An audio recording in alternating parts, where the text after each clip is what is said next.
You step into a world that can't make up its mind. Morning opens on a plain the color of bread crust, air sharp as flint and dry enough to make your teeth think about cracking. By afternoon the horizon boils with cloud and a river that couldn't be bothered yesterday suddenly remembers it has a job. Seasons don't keep neat appointments. They barge in early, loiter, forget their cloak, double back. You learn quickly that the most important tool you carry is not a point or a blade. It's a calendar you keep in your bones, a schedule that can change its shoes and run.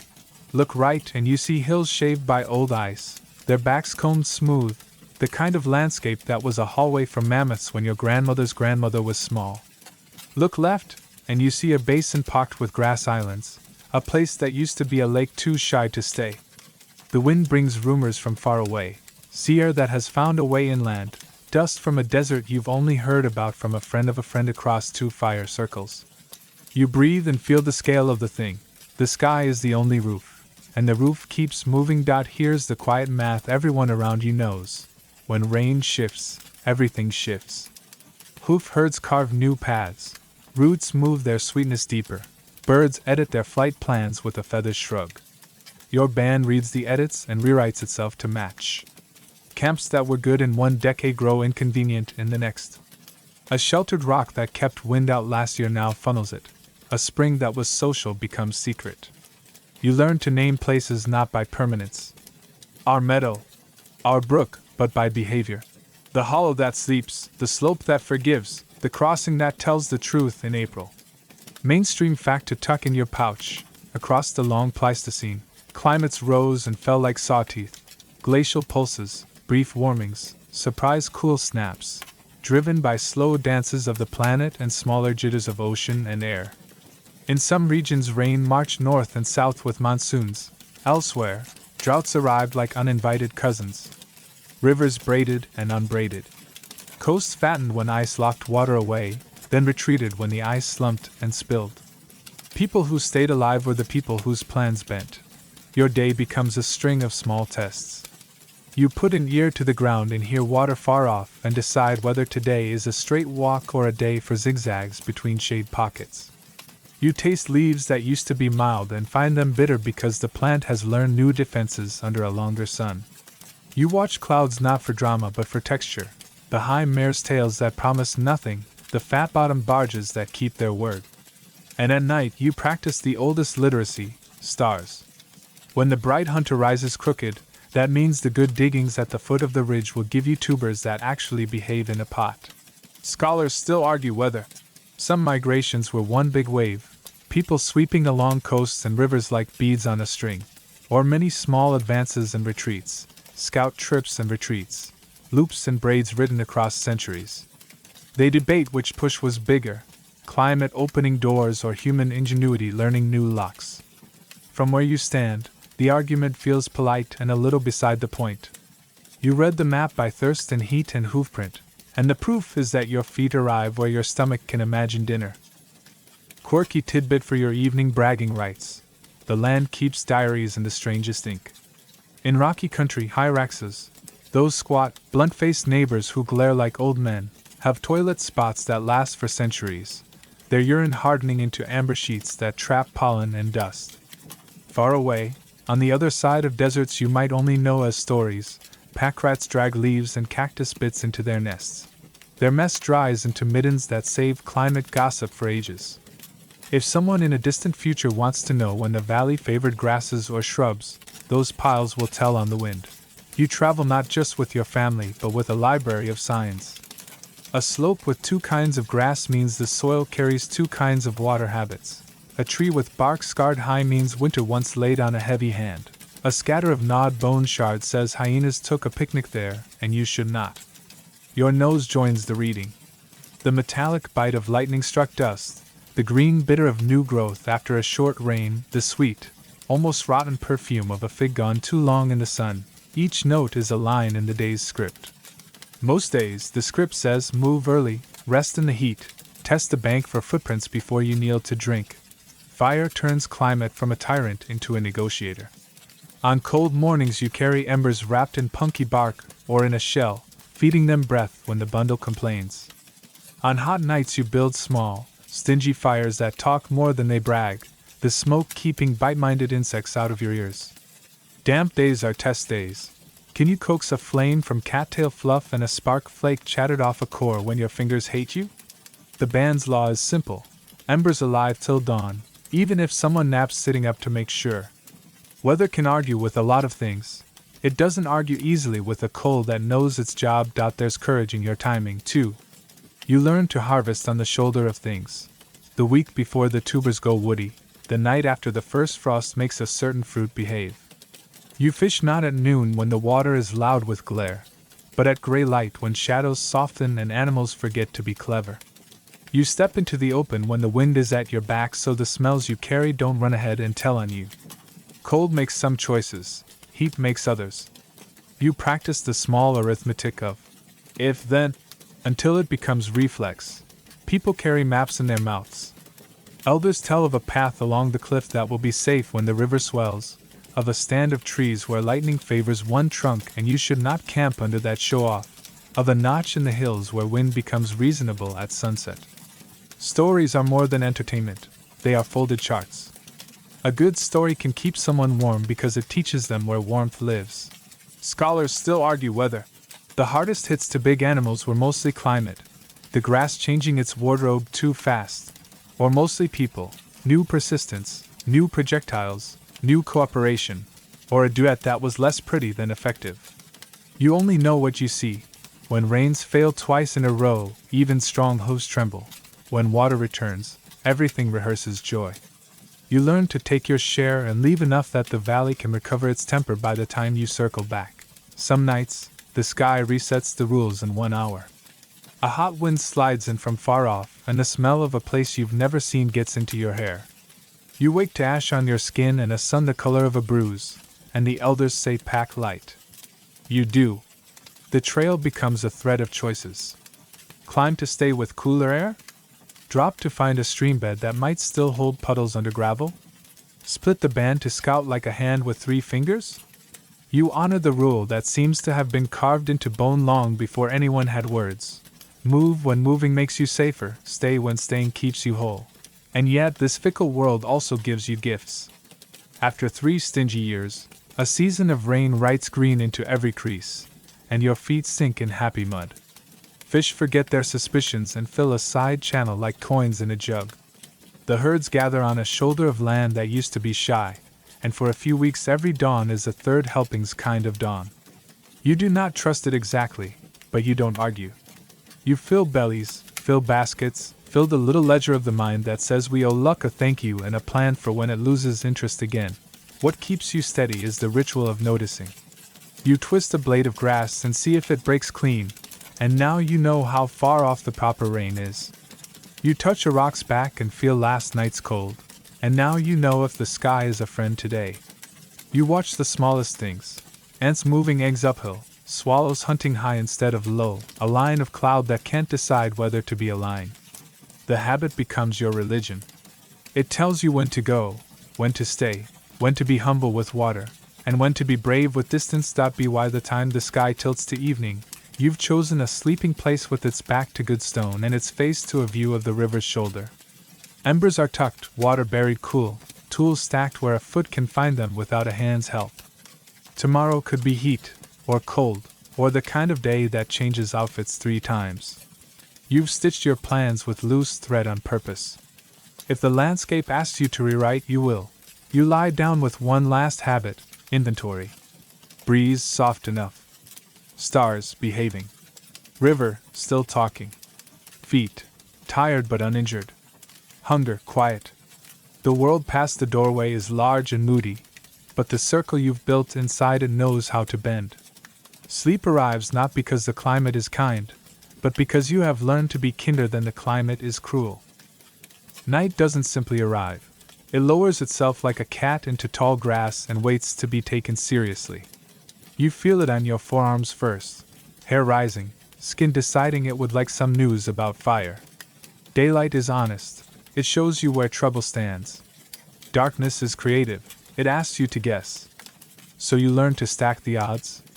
You pick sleeping ground with a back, rock, trunk, dune lip, so nothing can introduce itself from behind. You like a view. Even a moon-washed ribbon of river is better than a blindfold of brush. And you like wind in your favor, your camp downwind of anything that smells good to teeth. Predators write the night's script. Lions patrol the plain like they own stock in the horizon. Hyenas don't laugh so much as commentary their way through carcasses with jawbones strong enough to change the shape of a femur. Leopards have the decency to be mostly invisible until you are the only one in the story. Crocodiles campaign on a single platform, surprise, and the river becomes a suspect even when it looks bored. Owls redraw the sky with a silence that makes you double-check children. Your band reacts with choreography, not speeches. Sleeping bodies fall into a ring without anyone saying, ring. Old habit, tried wisdom, feet out, heads in, children and sick in the warm middle, 1 or 2 sentinels at the edge where starlight meets suggestion. Mainstream fact to keep by the embers. The fossil record carries predator signatures on our deep kin. The SK-54 skull from South Africa shows puncture marks that match leopard canines. At Oldaway, some hominin bones where crocodile bites. Small primate remains and the famous Tong child preserve damage consistent with raptor attacks. We were never the only ones reading the night. If anything, night read us first and took notes. You do 2 simple things that tilt the game toward morning. One is embers alive till dawn. You build small fires dispersed, not one big bragging blaze. Bright enough to define camp, dim enough not to advertise to bored lungs and ambitious paws. You bank coals in ash so they last like stubborn rumors. And you place a smudge, green twigs, damp dung, punky wood, to raise a curtain of smoke that tells insects to audition elsewhere and big noses that something here already has an owner. The other is order. Tools go where hands can find them in a blind reach. Clubs and digging sticks along the outside of the ring. A few hand-sized stones within knees memory. The water skin under your left elbow. Panic hates tidy rooms. Scholars still argue whether fire alone deterred big cats or whether group size and vigilance mattered more. Whether lions learned to respect flame quickly or grudgingly over generations. Whether the first habit was keeping embers or choosing defensible sites. They also debate how often people slept in trees versus on the ground once habitual fire took hold. From where you're lying, warm and awake, the answer feels like all of the above: fire for scent and light, company for teeth and warning, rock for geometry. Sundown has its checklist. You drag a thorny branch, acacia if you can manage, to the approach you like least, a poor cousin of offense but enough to make paws think twice and by the ring 2 breaths of time. You kick dirt over crumbs and wipe hands on grass away from camp. Food smells have the social skills of teenagers. You visit the latrine path downwind and away. Predators read that script, too, and you strew a few crunchy cues where you want sound, a scatter of shells, a mat of dry twigs, even a line of emptied seed pods that pops softly under weight. No tripwires, just telltales. Quirky tidbit for your pouch. Some dry country folks swear by burning chili or tossing pulverized pepper into smudges at mosquito time. The capsaicin haze stings eyes and noses. Yours politely, theirs rudely. Whether or not your valley has chilies, the principle lives in other things. Resinous smoke to vex biters, aromatic herbs on the embers to make camp smell like ownership rather than opportunity. In the dark you trade eyes for ears. You map the night by distance and sound, the near chirp versus the far one, the rhythm of hooves versus the clumsy 2-beat of human feet. You learn the dialects of danger. Hyena whoops from low ground, leopard sawing cough in the acacia belt, lion grunts like someone moving furniture in the next room. The river talks in 2 voices, surface and bank, and you place your sleep where the crocodile voice is a rumor, not a promise. Your nose signs off on everything. Cat, rot, bird, wet stone. You keep a weather report and smell. Mainstream fact, second ember. Ethnographers of recent foragers note sentinel sleep. Rotating light sleepers who rouse at small changes. Plus distributed fires and ring camps with children inboard. Archaeology gives us hearth rings in caves and at open sites. The charcoal halos of multiple small fires. And sleeping floors with lithic clusters and bone piles arranged as if people were tidy even when unconscious. We may not find. Do not snore. Written in ochre, but the geometry keeps repeating. The hardest test is water at night. Thirst sends emissaries. The river sends crocodiles. Your compromise is to cache. Fill skin or gourd before last light, bury it in the coolest sand you can find within the safe radius, and promise yourself you won't wander thirsty to the bank when the world is more shadow than shape. In drought seasons, you cut and hollow a root to make a straw and sip from a sand-filtered seep you dug earlier, your mouth visiting the darkness by proxy while your body stays among friends. Joke 1. Whispered because humor hunts better at low volume. When the hyenas warble just beyond the smoke, you lean toward the fire and tell it you've hired them as night auditors to make sure the bones are properly depreciated. The fire obliges with a pop. The hyenas continue their committee meeting unfazed. Big cats teach you day habits that keep the night honest. You do not nap at the edge of shade. You nap inside it where your outline breaks. You do not linger over blood. You finish, carry off, or walk away far and then wash. You do not let children wander wearing interesting smells. Everybody returns the favor by keeping the best-smelling jobs inboard. You walk upwind around thickets and talk softly through tall grass. You let the noon heat make predators dull, and you do your dangerous chores then, carcass butchery, marrow cracking, when even teeth feel lazy. Scholars still argue whether our ancestors were more prey than predator at different slices of deep time, whether early Homo lived as scavengers with sharp elbows under cats' noses or as cooperative hunters long before bows, whether carnivore guilds pushed us to night fires or we pushed them with day boldness. The ground answers by layer. Tooth marks over cut marks in one patch, the reverse nearby. Hearths with burned bones and calcined fat in another. The overlapping biographies of mealtime and caution. Sometimes the night is simple, crickets, a sleeping river, the big stars quietly proud of themselves. Sometimes the script goes noisy.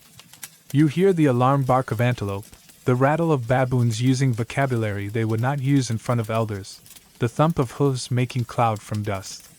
That's when your ring changes density. Bodies sit up together, hands fall to familiar tools. The child in the middle learns the meaning of still.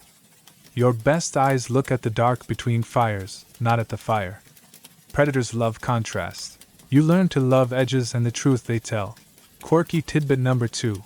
When the moon is slim and shy, you cut a slice of white bark and set it where your most sleepy sentinel can see it. Any movement across that bright strip reads like ink on a page. On full moon nights, you do the opposite. Tuck the fires lower and use the world's lantern to hold your perimeter.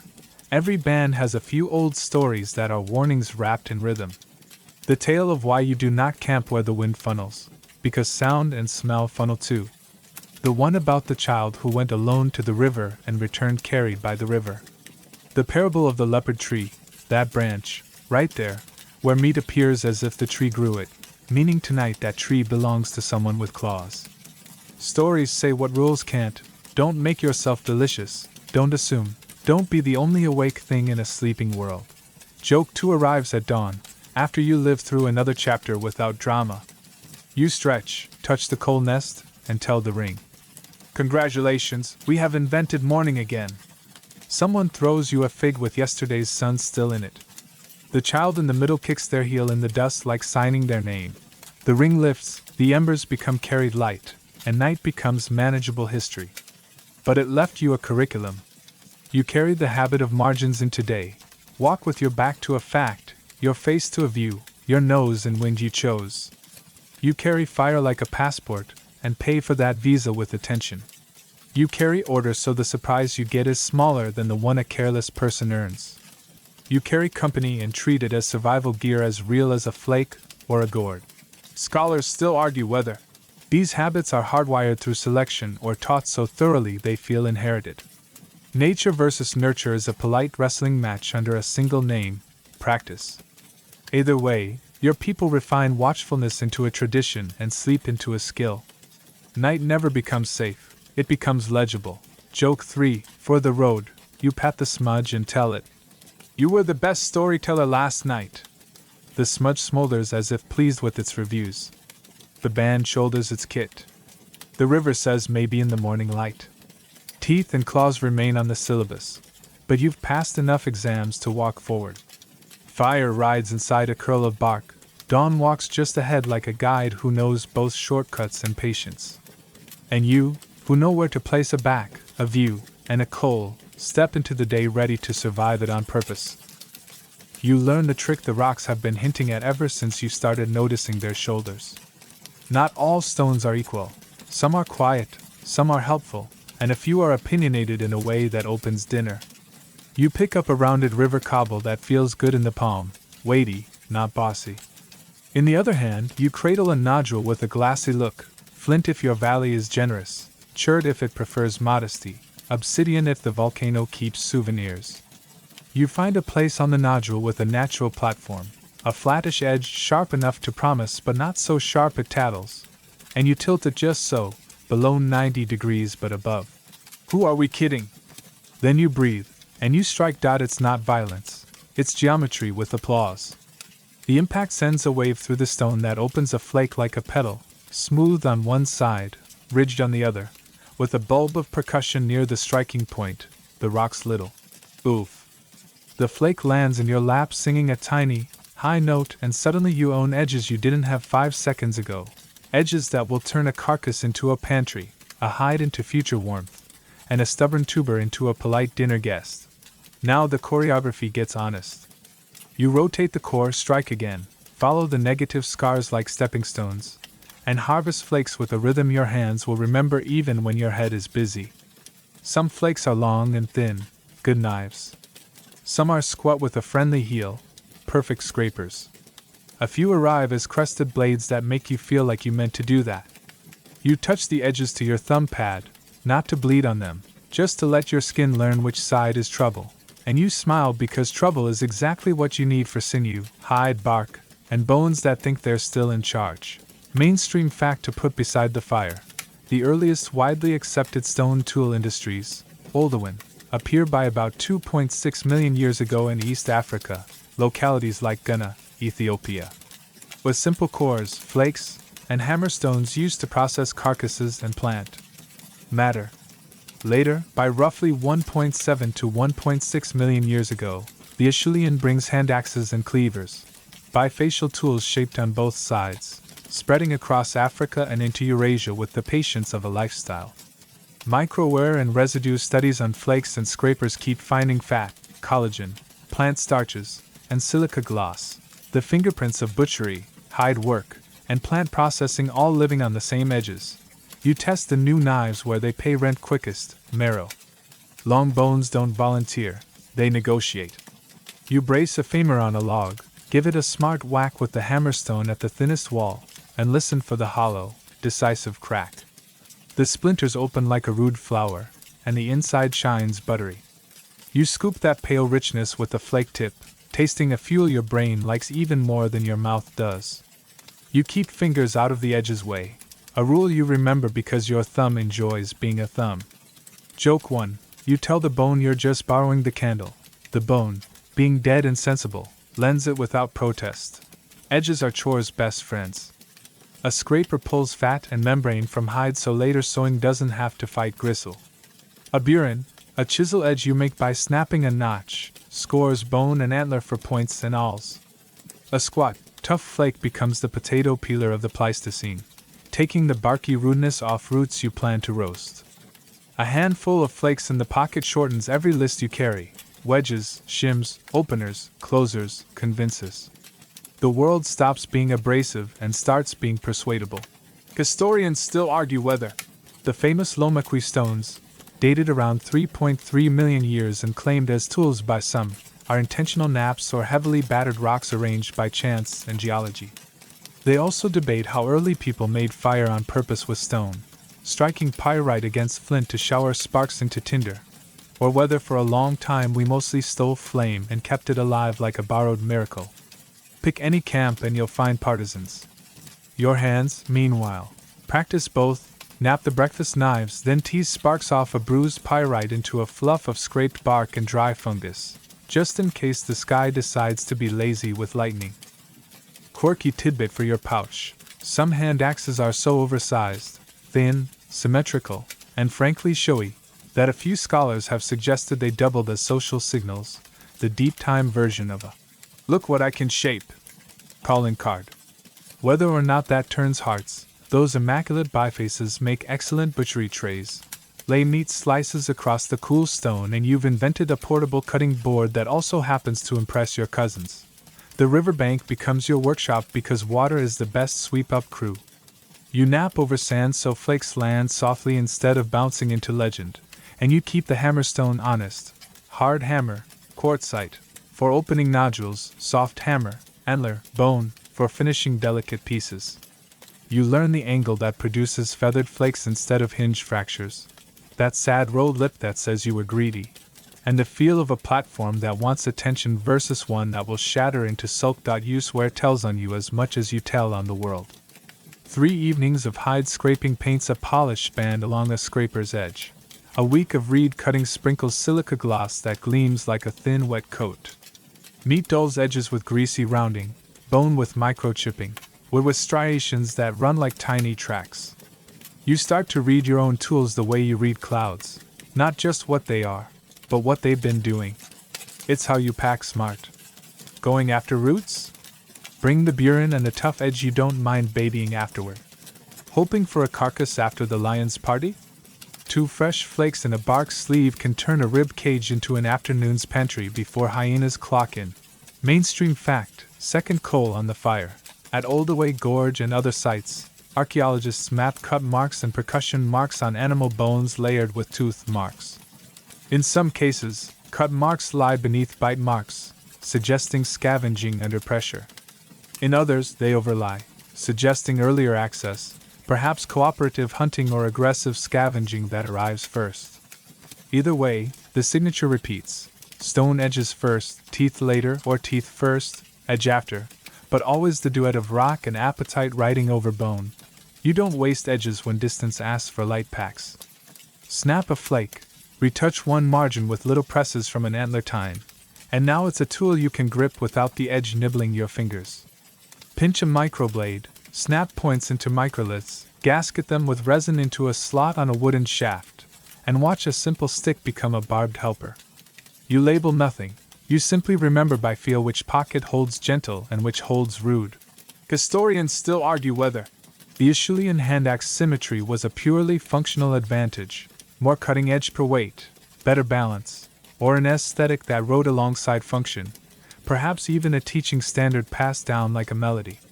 They also debate when standardized blade technologies, long, parallel-sided flakes, truly bloom, and whether that blossoming is a single invention or many regional convergences that look like a choir when heard from far away. Your camp answers with shrugging competence. If it slices clean and doesn't bite you, it's beautiful enough. Edges breed habits that make you safer. You kneel upwind of a carcass so your smell doesn't walk into someone else's plans. You cut along muscle lines instead of across, because fighting fiber is how hands join the boredom club. You keep one clean flake for tendon and one dirty flake for skin, because the fastest way to argue with your gut is to introduce it to whatever the hide was sheltering. Joke 2. You declare yourself head of sanitation and appoint the next flake your deputy. The deputy accepts by not touching the ground. The best part of sharpness is time, cutting minutes off tasks that used to boss you around. Splitting reeds for baskets becomes an hour, not a day. Opening ostrich eggs for water storage is a grin and a twist, not a wrestling match. Shaving fire drill spindles to a polish happens before the stars get bored. You bank those minutes like a miser, then spend them on watching children learn to nap without decorating their toes, or on stories nobody forgets because they're told while hands are shaping the night. Quirky tidbit number 2. On coasts and islands, people swap stone for shell when the geology says so. Giant clamshell scrapers shine with a polish that would make a pebble jealous. And shark teeth lashed to sticks become saws that hum quietly through cartilage and cane. Tools are local accents. Same verbs, different nouns. By the time the light goes to honey, your lap carries a family of edges tucked in leaf wrappers. The core is lighter, the ground around your feet looks like a small starfield of flakes, and your hands hum with that good tired that means tomorrow will be easier because you made today harder in a smart way. You test one last flake on a strip of hide, SDHRP, no drag, no complaint, and slide it into your kit. Joke 3 walks in as you pack up. You nod at the hammerstone and inform it that it's been promoted to director of openings. It gives you the same look it gives everyone, smooth, round, and patient as gravity. Good. Directors should be stable. You walk back to camp with edges you earned and a sense that the day cooperated because you learned its grammar. Rocks promise, you translate, the world edits, and dinner signs the final draft. Somewhere ahead, fire is practicing its polite voice, and someone has found a bone that still keeps a secret in the middle. You will open it with geometry, and the night will taste better for it. You kneel at the hearth and discover that fire is not a thing, it's a relationship with rules. Feed me small, it says. Breathe me gentle. Give me a floor of dry tinder, scraped bark, thistledown, cattail fluff, a bird's abandoned nest teased to softness, and a few thin kindling ribs so I can climb. Promise me one stout stick only after I'm already singing. You listen because you've learned the hard way that flame hears arrogance like wind hears gossip. You strike stone on stone, a sulky pyrite to a smug flint, and the sparks look like tiny insects who prefer dry humor. They land on the tinder and try to forget they were ever rocks. You lean in, cup the breath, and coax that it isn't magic, it's patience with a schedule.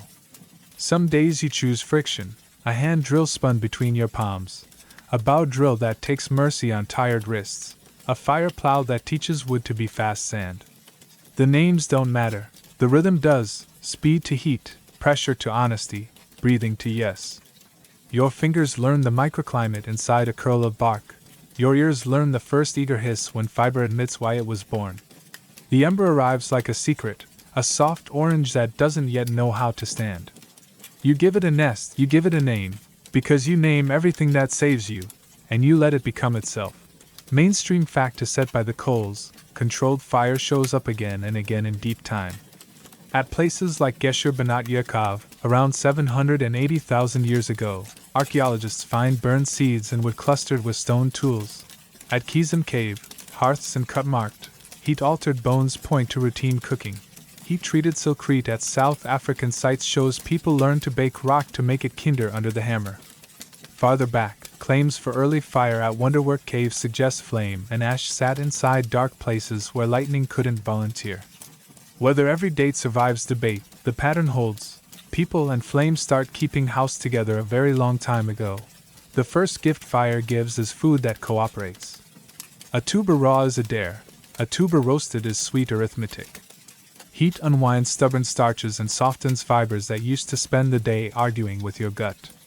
Me too, collagen chills out, parasites lose their grip on immortality, marrow turns buttery instead of bossy. You spear a haunch over coals and the fat falls with tiny low applause onto the embers, perfuming the camp with an argument no one intends to resist.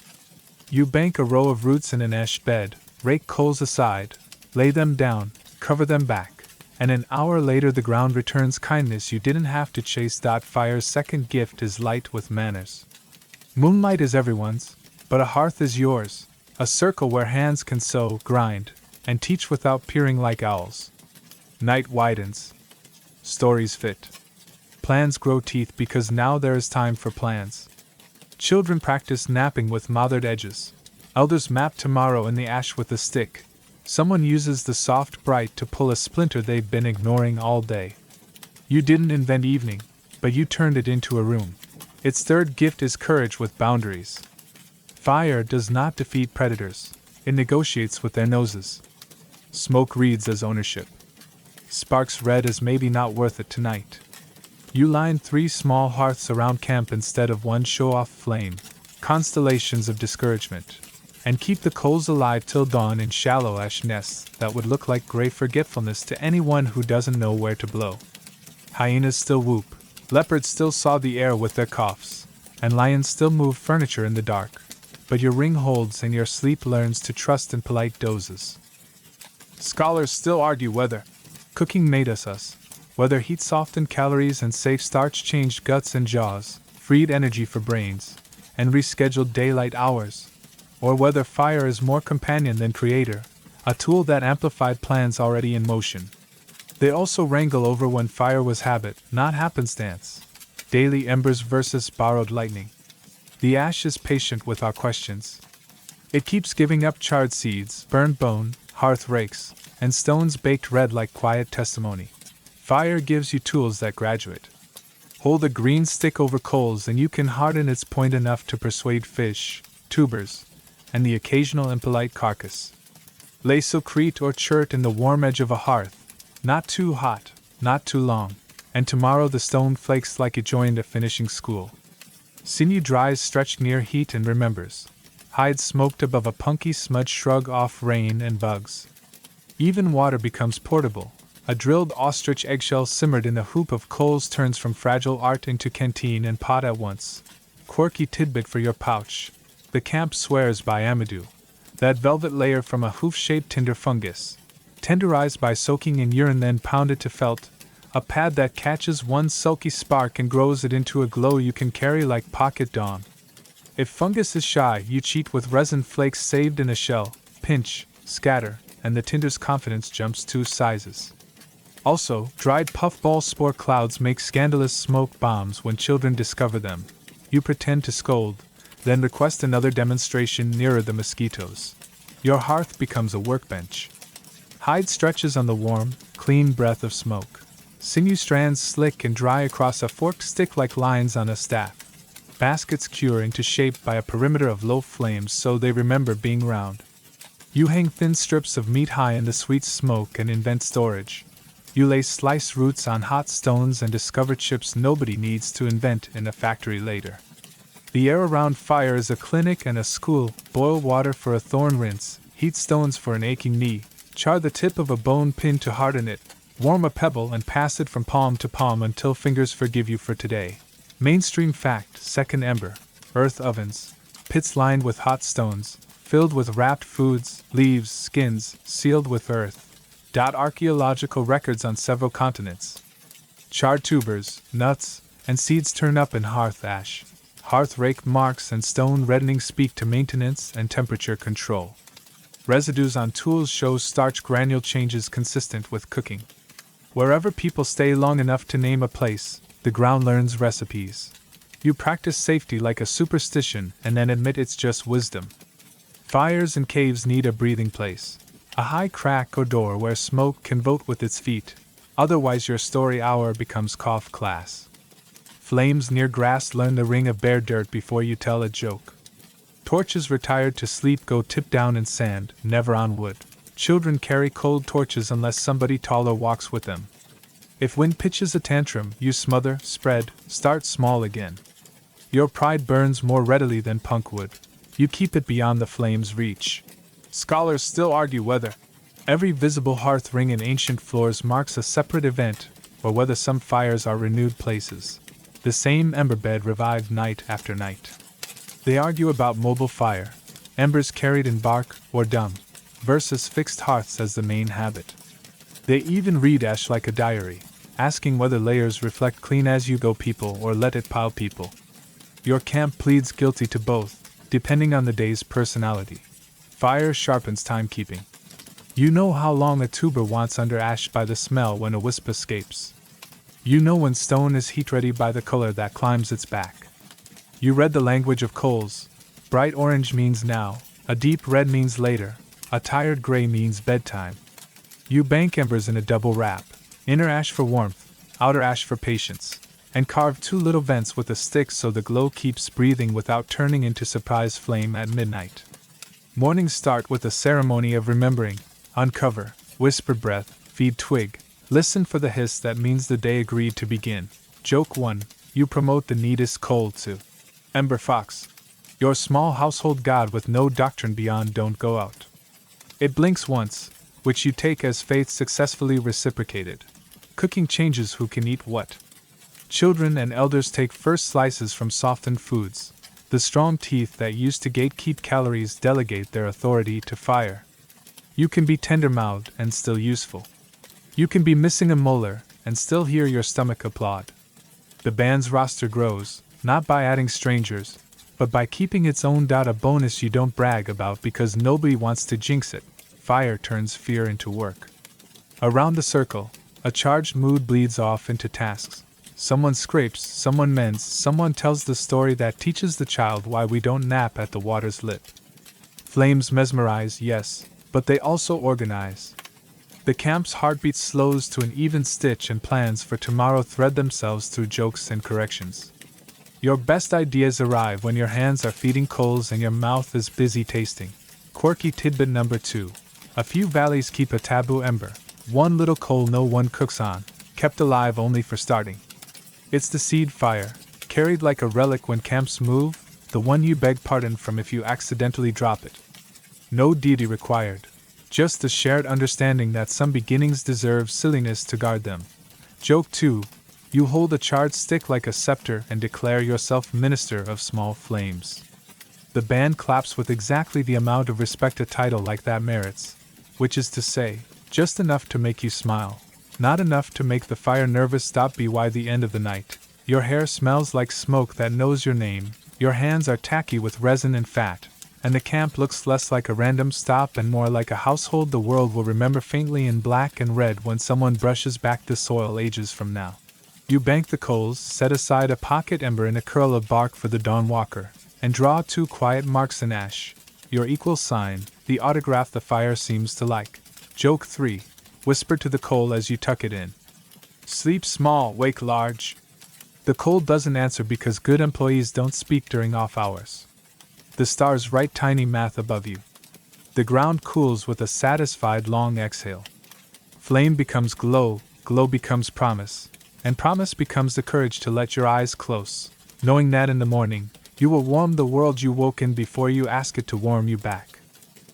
You start to understand that the best shelter is not a fortress, it's a conversation with wind. You walk a little ridge until the air tells you its politics, who it votes for in winter, how it sulks in storm, and you pick a spot with a back of stone or dune and a front that faces the friendly side of weather. The ground says maybe, you answer with geometry. A half circle of brush cuttings or ribs leans into the breeze like a shoulder. A low wall of stones persuades gusts to behave. The doorway turns its cheek leeward so smoke and words can leave politely. Suddenly the sky's loud opinions become background and your calories stop burning themselves on survival taxes. You start small. A windbreak is just a line that knows which way to stand. You weave thorn branches into a loose fence and tie them with bast. You plant upright stakes on a curve and tilt them until they look like a shrug. Inside that shrug, the air is a different animal, quieter, warmer by a thumb's width on the wrist. You spread grasses for a floor because the ground steals heat like a pickpocket.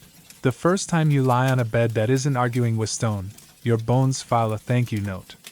Joke 1. You promote the windbreak to Minister of Background Noise, and give it a raise in the form of one more armful of brush. Mainstream fact to steady the tent, open-air Paleolithic camps often show semicircles of stones, stake holes, and hearths that map shelters you can almost draw. Magdalenian sites along European rivers preserve patterned refuse rings that read like tent edges. Farther east, in the Dnieper basin of Ukraine, late Ice Age people built mammoth bone houses. Mesorik, Mezin, Kostenki, rings of jaws and long bones with central hearths and reindeer antler pins, likely covered with hides and sod. In caves, bedding layers and hearths cluster where drafts are kind rather than theatrical, proving that architecture can be as humble as placement. Your hands graduate to frames. 2 long poles cross and lash, 2 more mirror them, and a ridge is born.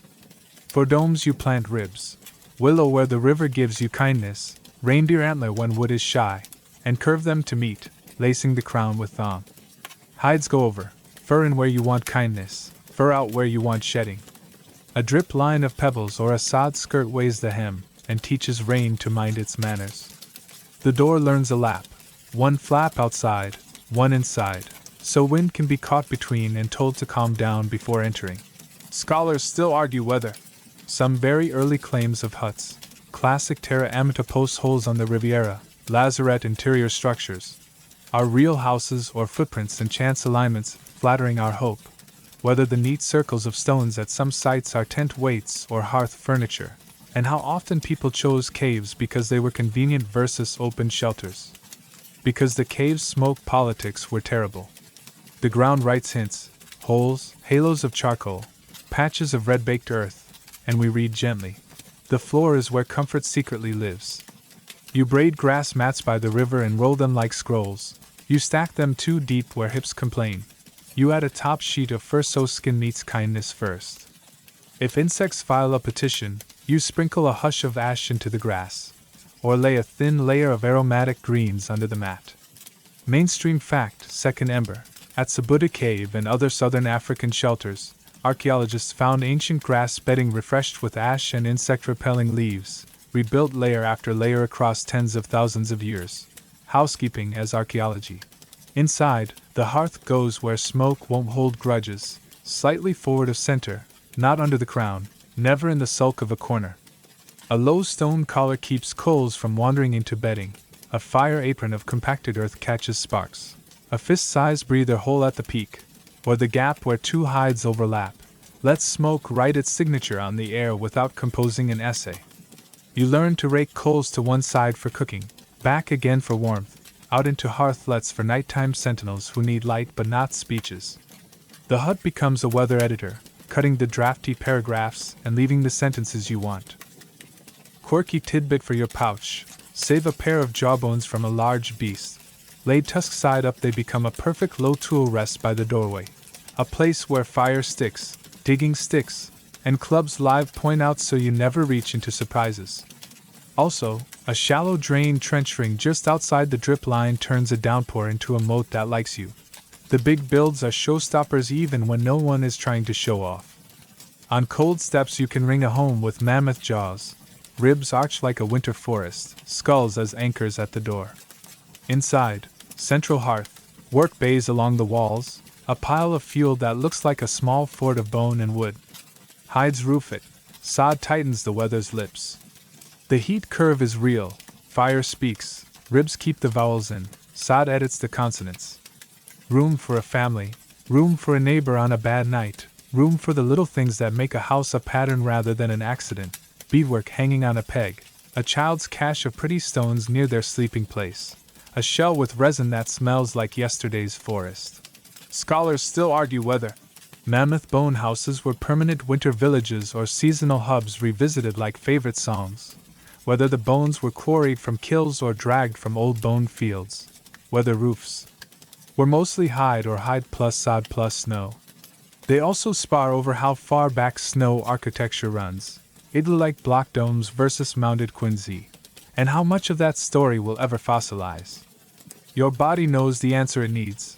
If the wind is a professor of cruelty, snow walls graduate you in a day. Hides need maintenance to stay loyal. Seams along the roof get a whip stitch you renew after storms. Smoke keeps mildew shy. A rub of fat on lashings discourages freeze fray. Guy lines like sinew or twisted bass sit on antler toggles you can flip even with mittened hands. When the storm rises, you add 2 storm guys to the windward face, and suddenly the shelter takes insults like a champion. Joke 2, unite the toggles. Order of the calm knot. They accept without ceremony, which is how you know they'll work. Shelters have seasons. In dry heat you lift the skirt of the hide and set stick spacers so air washes under your bed. At night you drop the hem and pile a brush collar to keep the little cold from climbing in. In wet shoulder months you add a sod apron outside and rig a gut awning above the door for a dry slice of outdoors.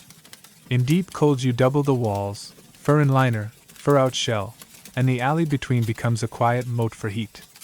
The door learns a baffle, a short inner wall that forces wind to change its mind before it can find your knees. Mainstream fact, third ember. Beyond bone houses, archaeologists read tent rings and post hole patterns across the Arctic and subarctic, and hearth emitten arcs across late Ice Age Europe that mirror where walls once stood. In caves, sleeping platforms, ash lenses, and bundles of grass mark where people made repeatable comfort. Shelter, in other words, leaves shadows on the ground that last longer than fabric and skin. Safety rules get stitched into the walls. Never sleep with the door upwind. Never let the bedding touch the hearth apron. Always park points out and handles them by the door so midnight hands find the right end. Keep 1 ember cage, a clay-like ball of packed ash with a coal in its heart, nestled near the wall so if the main fire sulks, morning still has a seed. Keep water under the bedroll closest to the exit. Thirst should never argue you into stepping outside when night is riding with claws. Quirky tidbit number 2. A band we traveled with for 3 camps taught a hush signal for wind. They hung a small shell chime in the doorway. If it rattled uninvited, someone rose and checked guy lines and drip edges. Archaeologists will find that shell in a doorway line and write a cautious sentence. You will remember the nights you slept because a shell complained first. You learn to recognize the microclimates inside your own house. One corner always collects condensate. You write a little gutter with bark so the driplet feeds a thirsty pot instead of a grumpy bed. One strip of wall always offends smoke. You lift the flap a finger's width, and the air learns to spiral upward instead of brooding. You track the way warmth migrates after sundown and move sleeping rolls 2 hand spans to catch the good curve. Housekeeping stops being a chore and becomes a craft. And then there's leaving. A good shelter is easy to undo without rudeness to the place. Stones go back to unlines, brush returns to loose, floors scatter to seed. You close the hearth with clean ash so next time's hands can read where fire likes to live. You leave a twig tripod under the overhang on a rock face. A tiny promise to your future self that reads, "Good camp, good draft," engraved in absence. Joke 3. You tell the empty spot you'll try not to make it miss you. The wind answers by moving on, which is consent in wind's language. When you step out, pack light, and glance back, the house you made is already becoming landscape again, which is correct. Shelter is a verb more than a noun. You shelter here tonight, you will shelter there next week, and your kit, stakes, cords, toggles, habits, turns any sane patch of ground into a room that knows how to be kind. You draw 2 lines in ash beside the hearth you're closing, the quiet equal sign your nights seem to require, and walk toward the day, carrying the knowledge that you can make weather negotiate every time you stop moving. You run a hand over the hide you scraped this afternoon, and it answers back like a drum with good manners, soft, even, and ready to become weather grammar. Shelter kept the wind from shouting. Clothing will teach it to speak quietly right against your skin. The steps are not secrets anymore. They're a recipe you can do half asleep. Scrape, dress, soften, smoke, stitch, and then wear like you mean it. First, the scrape. You brace the hide over a rounded beam and push your scraper, stone for stubborn spots, rib for finesse, until the last silvery membrane lifts. You don't chase thinness, you chase evenness so the needle doesn't keep changing its mind. When the flesh side feels like velvet that learned to be useful, you let the hide drink a warm fat and water dressing, brain if you've got it, yolk or marrow if you don't, and work it in with palms and patience. The point is an emulsion, not a myth, oil to coax fibers apart, water to carry it, hands to persuade. Then comes the part where your shoulders earn tomorrow's nap. You soften while drying. Loop the damp hide over a staking line. Pull, fold, never letting moisture decide where to stop. If you pause, the sheet remembers it was armor. If you keep it dancing, it becomes cloth. When it sighs instead of groans, you lift a smudge under a little teepee of hides and let cool smoke whisper through the fibers. Smoke does 3 gentle miracles. It sets softness, discourages pests, and teaches rain to roll its eyes and roll off. Mainstream fact to keep near the hearth. Across cold country traditions, smoke setting is the difference between buckskin that turns to a board after one wetting and buckskin that stays washable. And in the frozen archive of an alpine pass, a traveler we now call Otzi, circa 3300 BC, wore a suite of hide and fur, leggings, coat, cap, and grass-stuffed shoes. That reads like a museum label for everything your hands just did: multi-panel construction, sinew stitching, plant fiber liners, and clever layering that turn mountain moods into background. You pick a job for each surface. Fur in where kindness matters, hood rims, mitten backs, the parka chest that meets cold air first. Fur out where shedding is king, shoulders that catch sleet, a brow that wants meltwater to think of other plans. Hair off, smoke-set panels behave like quiet fabric for elbows, cuffs, and moccasin uppers that shouldn't squeak when the forest is listening. You stitch with sinew because it understands weather. Damp, it slides. Dry, it shrinks and locks.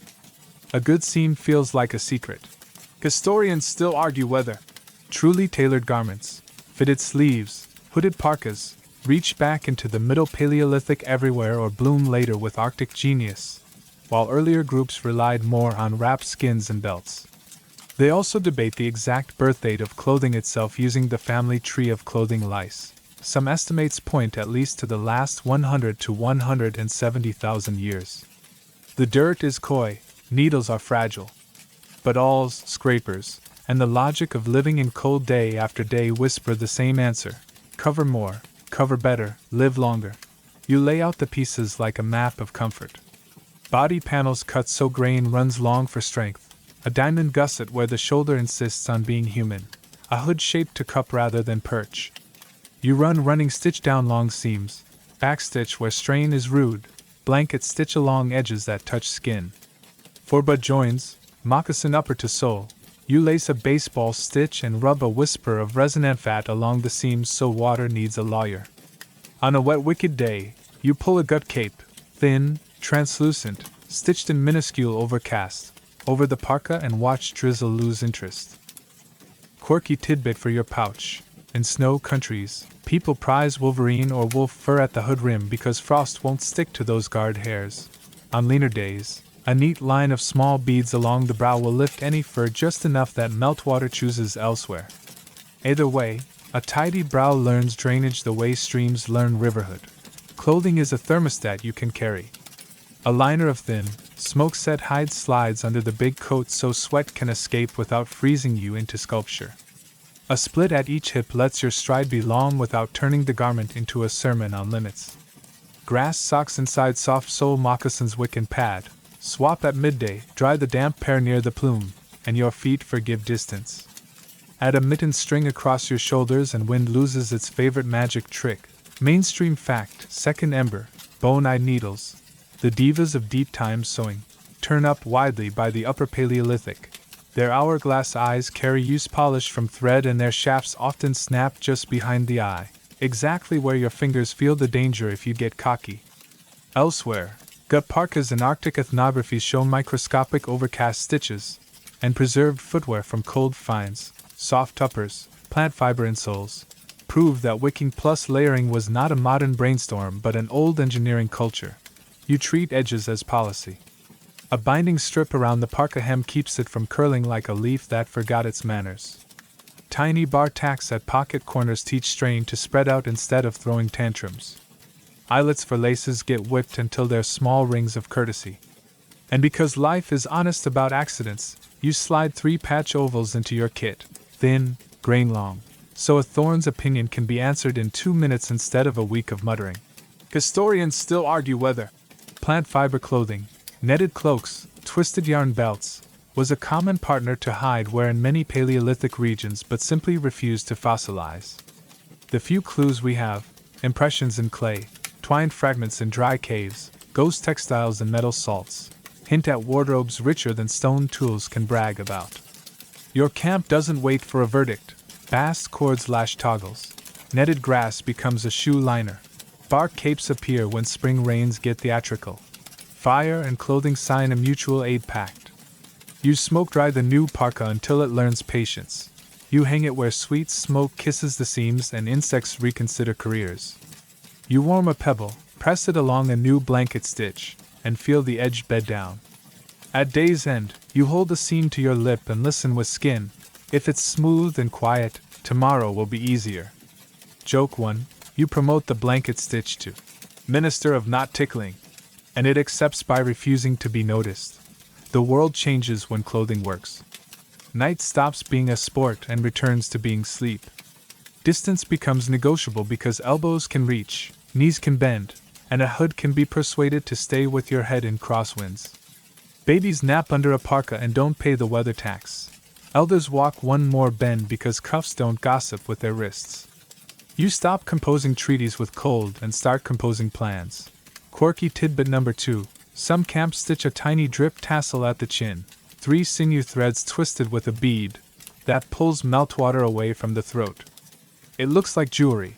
It behaves like plumbing.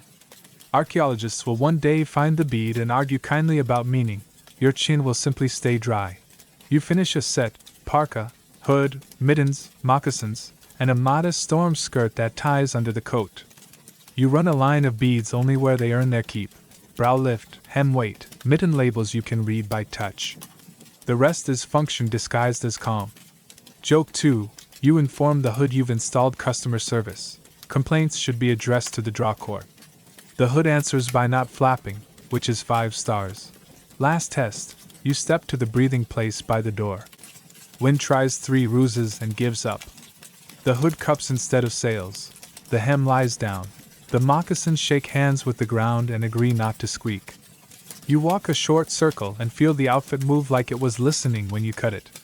That's tailoring's real magic, not the mirror, but the forgetting. You forget you're wearing it because nothing complains. Joke 3 waits until you hang the coat where smoke will sweeten it. You bow to the parka and declare, "We will now survive in style." The parka bows back in silence, which is the correct response for clothing that intends to work. Before sleep, you draw 2 short lines in ash, the equal sign that's become bedtime signature, and tuck a spare coil of sinew into the shell humidor because tomorrow is a day, which means something will ask to be mended. You lie down, warmer than the air deserves, and think the quiet thought that always arrives after a good seam: the wind can be loud. I can be louder, softly. Thirst is the boss that never clocks out. You can bargain with wind, flatter cold with stitches, and sweet talk a tuber with coals, but water wants tribute on schedule. You learn to read a valley by its wet grammar. Animal paths usually end at liquid. Bird commutes at dusk draw straight lines to pools. A welt of green against a brown hillside is a paragraph that says, "Dig here." You kneel where sand looks darker by a thumb's width, sink a hand, and the ground answers with coolness like a rumor. Patience makes a seep, a cup palm's worth every 5 minutes, and that's enough to turn a dangerous idea, night drinking, into a safe chore you can do inboard of your ring of fire. Clean is a behavior, not a guess. You let the first muddy trickle run, then sip the second through a grass plug and a reed so your mouth visits the dark while your body stays among friends. If the river sulks with crocodile grammar, you walk upstream to a gravel bar, dig a child's foot deep, and let the sand filter your impatience. On baked days you watch insects. Dragonflies means surface water. A sudden dance of small flies at sundown means a pocket pool under stone. Ants marching uphill with swollen bellies spell spring if you are polite enough to follow. Mainstream fact to hang by the lip of your gourd: people in southern Africa were decorating and using ostrich eggshell flasks tens of thousands of years ago. Fragments with incised motifs from places like Deep Kloof Rock Shelter point to a culture of canteens and perhaps markings that said, "This one is ours." Elsewhere and elsewhen, wood and bark don't keep their promises to archaeology, but bark buckets, wooden bowls, bladders, and skin bags make perfect sense beside hearths that carry boiling stones, hot rocks shuttled from fire to water to heat without potter's clay. You adopt a set of manners with water that make your gut your ally. Never dip where hooves churn. Never drink downstream of news you can smell. Never let cutting flakes kiss your cup. You boil when the day allows it. Lift stones from coals with a split stick. Let them sigh into the water with a sound like a small truth. And watch for the fine chain of bubbles that says heat has done its disinfecting diplomacy. If you lack a rigid vessel, you line a basket with a wet hide or a chew-softened bark cone and get the water to cooperate with physics instead of pottery. Joke 1. You appoint your cleanest hand. Minister of nothing touches the cup, and the hand receives the post with grim pride. Historians still argue whether routine boiling became widespread before pottery in most regions or whether many groups leaned on springs, filters, and souring drinks until fired clay made heating simpler. They debate how early birch bark containers carried hot water, whether gum linings and fat-sealed seams go deep in time, and how far ostrich shell canteens traveled via exchange. The dirt gives us asherid stones, cracked from thermal stress, and canteen shards. The rest we reconstruct from what works. You learn carrying as a craft. An ostrich egg rides nested in netted bast, plugged with a carved stopper, wrapped in fur against knocks. A bladder sits in a bark cradle with a toggle so it doesn't go freelance down a slope. A gourd hangs from a shoulder cord that doesn't saw the skin because you bothered to blanket stitch its rim. For long walks, 2 moderate flasks beat 1 heavy one. Your back will thank you at mile 7. In heat, you drink early and often. In cold, you drink on purpose because thirst forgets to announce itself when the air is dramatic. Quirky tidbit for your pouch. You can harvest dew on desperate mornings. Stretch a hide sheet between 2 stakes before sunrise and let the sky condense kindness. the bead line along your hood's brow, sewn to lift fur, also persuades dew to travel toward a drip tassel at your chin if you hold still and pretend to be patient. Another trick, a fist of fresh charcoal dropped into a skin bag will sweeten water by stealing smells. You've invented a prehistoric filter without knowing the word. You practice routes as if thirst were a teacher with pop quizzes. Dry season loops hop between known seeps, rock tanks, and slow springs where the taste is good and the crocodiles are lazy. Wet season routes keep you above flood lines and use high ground to spy oxbow cutoffs that trap fish and don't share with current. You mark springs with quiet signs, 3 stacked stones under an overhang, a cut on a bark that only your people notice. Because water shared carelessly becomes danger, but water shared wisely becomes insurance. Mainstream fact, second ember. Desert foragers worldwide use seeps, tenages, rock tanks, and digging to access groundwater. Ethnographies catalog tricks like sand wells and dry riverbeds, hollow reeds as straws, and seep shields to keep animals out. Archaeology whispers the same logic through hearth-scorched stones for hot rock boiling, lip-worn shells repurposed as cups, and engraved eggshells whose patterns might have sordid ownership in camp. You also learn the etiquette that keeps stomachs out of court. Water carriers are clean hands jobs. They don't butcher, they don't taste raw bits, they don't set the bag on dirty floors. Cups aren't community ladles on bad luck days. Each mouth gets its own reed or shell. You get in the habit of sweetening boiled water with a breath of herb, mint, if the stream bank is kind, gingery roots if the grasslands allow, tart fruit rind if a tree owes you a favor, which keeps people drinking enough and, incidentally, persuades the picky to hydrate without a speech. Historians still argue whether episodes of pathogen pressure, giardia-like miseries, dysenteries, waterborne fevers, significantly shaped forager mobility and camp sizes, or whether frequent moves and small bands did most of the protective work by default. They also spar over when fermented drinks rose from accident to strategy, grain and honey ciders that turned sketchy water into safe sips. Your camp chooses the simple rule: if boil is possible, boil. If not, filter and choose sources like you choose friends, reliable and not too crowded. You make peace with weight. Water is heavy, but knowing where to find it lightens your pack more than any clever knot.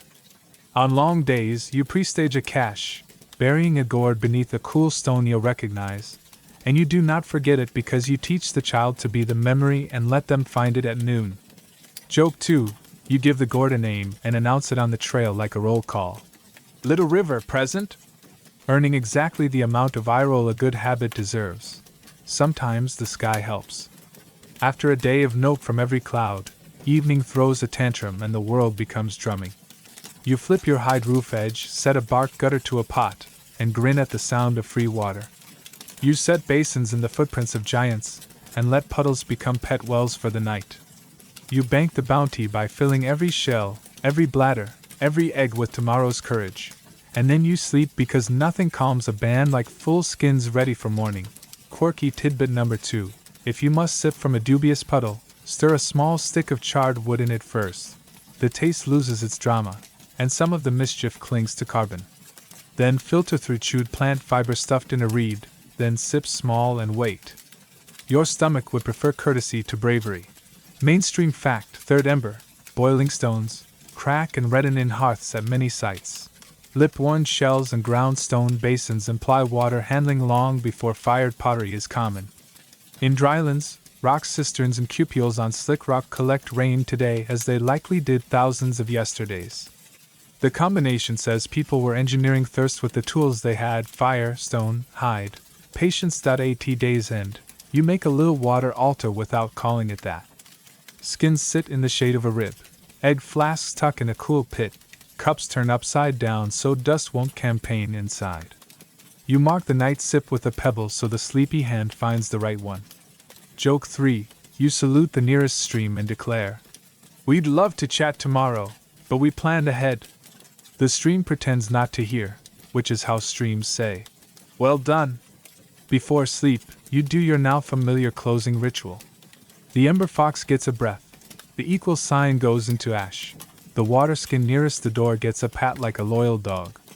The world can be stingy, but you've learned its courtesies. Springs don't owe you. Rivers don't care. But if you read the land, make light into heat, make heat into safe sips, and carry with elegance, thirst goes from tyrant to task. You turn on your side and listen for the quiet music a full gourd makes when it sighs. It sounds like tomorrow. You begin to trust the day's quiet arithmetic. If you move like a question mark and listen like a cup, the land will hand you answers that taste like dinner. Not always straight away, and not always the dinner you brag about, but enough. Food is not a duel, it's a series of agreements, with bones that still keep a secret inside, with hooves that run out of clever, with roots that stop being stubborn when heat explains itself. You carry edges, patience, and a few good ideas that don't weigh much. The rest is timing. Your eyes read vultures as if they're footnotes. A tight spiral means new, a lazy drift means old. A ragged line of birds on the ground means company at the buffet and a need for confidence that doesn't smell like you. You go upwind and low, letting brush edit your outline, and you arrive to the kind of scene nobody paints but everybody understands. A few ribs, a shoulder with its polite sleeves still on, a field of stories written in tracks. You don't compete with hyenas, you negotiate with leftovers.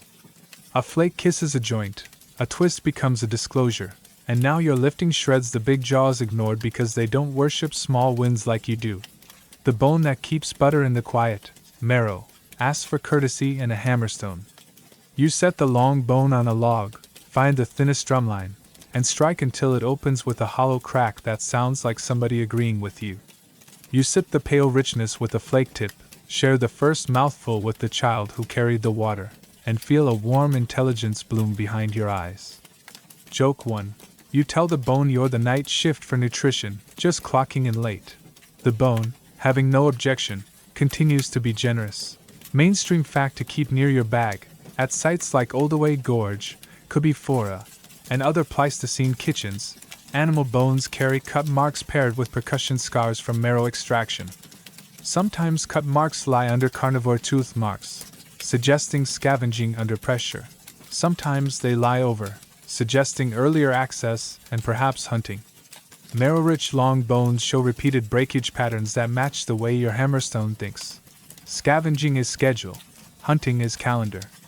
You plan a drive when the valley gives you a geometry you can use, a V of brush, a fold that tightens into a bluff, a dry gully that ends in a snug decision point. You post people like punctuation, comma, exclamation, and nudge a small herd into the claws where running stops being wise. Then you aim for safety, not spectacle, a stumble, a tangle, a fall that ends with breathing you can hear and a flank that stops arguing. Edges do the rest. The rule is old, cliffs are for stories, not for falling off. You take what you can carry and what the heat will forgive. The rest you leave for the guild of cleaners who keep the world honest. Historians still argue whether persistence hunting, running an antelope during midday heat until it gives you consent by lying down, was common in deep time or a rare, landscape-specific art practiced where shade is stingy and water predictable.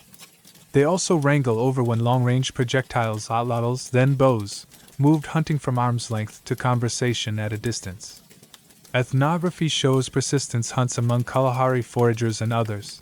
Physiology points to sweat, springy tendons, and long legs as if our bodies once loved that interview with heat. Whether your band runs prey today or not, you walk like someone who could. You build trap lines because footprints prefer routine. Along a game trail that squeezes between two shrubs, you plant a noose, twisted bast or rawhide, held half open by a springy sapling and triggered by a light crossbar.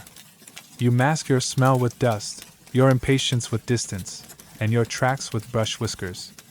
Moving along a little creek, you arrange an eel weir, V-shaped sticks that persuade fish toward a wicker heart where they invent regret.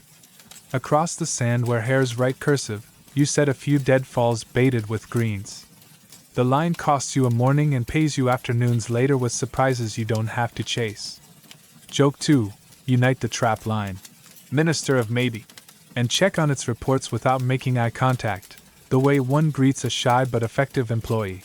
Mainstream fact, second ember, small game snares, pit traps, weirs, and drive lanes are widely documented in forager toolkits of the recent past. stone drive lines and game jumps, long alignments leading to cliffs or corrals, appear in many archaeological landscapes. American buffalo jumps, Arctic caribou drives, desert kite structures in the Near East.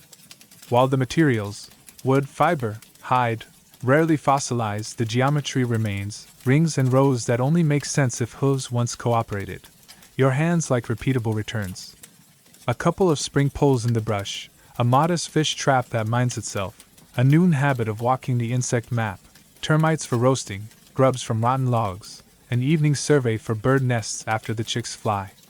The ledger becomes less drama, more habits stacked end to end. On good days, you do triage, eat what spoils, dry what keeps, and bury what wants a cold bed under a rock until tomorrow. You do not despise plants because meat tasted heroic this week. Tubers pulled from a recently burned patch peel easier and cook sweeter. Seeds from a stand of panic grass grind into a paste that behaves in ash like a shy flatbread. Nuts roast and crack with the kind of sound that makes a camp smile. Toxins that scold you raw become reasonable after leach, roast, ferment. In bad seasons, a bitter root can be a friend if you give it a chance to change personalities on the coals. Quirky tidbit for your pouch. A small, bossy bird called a honey guide will actually recruit you with a chattering flight to follow it to a wild hive. You reward the introductions by leaving wax and comb scraps for the bird after you smoke the bees and taste the civilization made by strangers. No contract needed, just reputation between species. You practice sanity around carcasses because the day will outlast your stomach if you're clever. You butcher upwind. You keep a clean flake for tendon and a dirty flake for skin so your gut doesn't learn new languages. You hang meat in smoke, dry thin strips on racks, and boil bone broth with hot stones until it turns calm and slick, then skim the bone grease and store it in a shell. That grease is a battery for thin days, and a spoon stirred into tuber mash makes a plate of cheer that travels. Mainstream fact, third ember, residues and where on ancient tools keep finding starches, phytoliths, resins, and animal fats. Burned tubers and nuts appear in hearths. Bone grease rendering, crushing spongy bone to release fats, turns up at some sites as piles of cracked fragments near hearths. The patent says people were omnivores with plans, not fussy specialists. There's ethics in your effort budget. You pass on a heroic chase if the valley is stingy with shade and your water bag is honest about being half. You choose 2 hares now over 1 antelope maybe. You walk quiet along wind edges so birds keep forgetting you exist. You accept that luck needs invitations, edges ready, traps set, embers banked, routes chosen, and you send them daily. Historians still argue whether cooperative big game hunting was an early, frequent pillar or a later, seasonal feast layered onto a diet of small game and plants. Whether poisons, from plants or beetles, tipped arrows and darts deep in time or only recently. Whether dogs joined the conversation late or surprisingly early. The bones vote for variety. Many small meals, some big ones, a lot of cleverness. You keep cleanliness close because sickness loves opportunity. Hands that butcher don't fill cups. Knives that skin don't slice tubers without a rinse. Organs with strong opinions are handled with heat and respect or not at all. If you must risk the raw, you choose marrow from a bone you broke yourself and fish so fresh it still carries the grammar of water. Joke 3 arrives at dusk with a string of fish that did not plan on participating. You hold up the basket and announce the committee on soups is now in session. The soup, modest and proud, agrees to be unanimous. You end the day with a walk of thanks, trap line checked, marrow stones washed and set to dry, fish racks tilted so smoke can write its little essays, egg flasks filled, coals raked to simmer. You stash a few tuber chips for the child who wakes early and believes in breakfast. Then you draw the equal sign in ash, the signature that says enough, and lie down with the comfortable knowledge that you've traded luck for systems. Tomorrow will still require invention, but you won't need a miracle, you'll need a flake, a loop, a breath, a weight. The night smells faintly of soup and smoke and something sweet that bees once argued about. Your stomach is quiet. Your hands are too. The world, for now, has agreed. You train your hunger to listen for roots. Not just any roots, the thickened ones that hide their paychecks underground and speak in the blunt vowels of starch.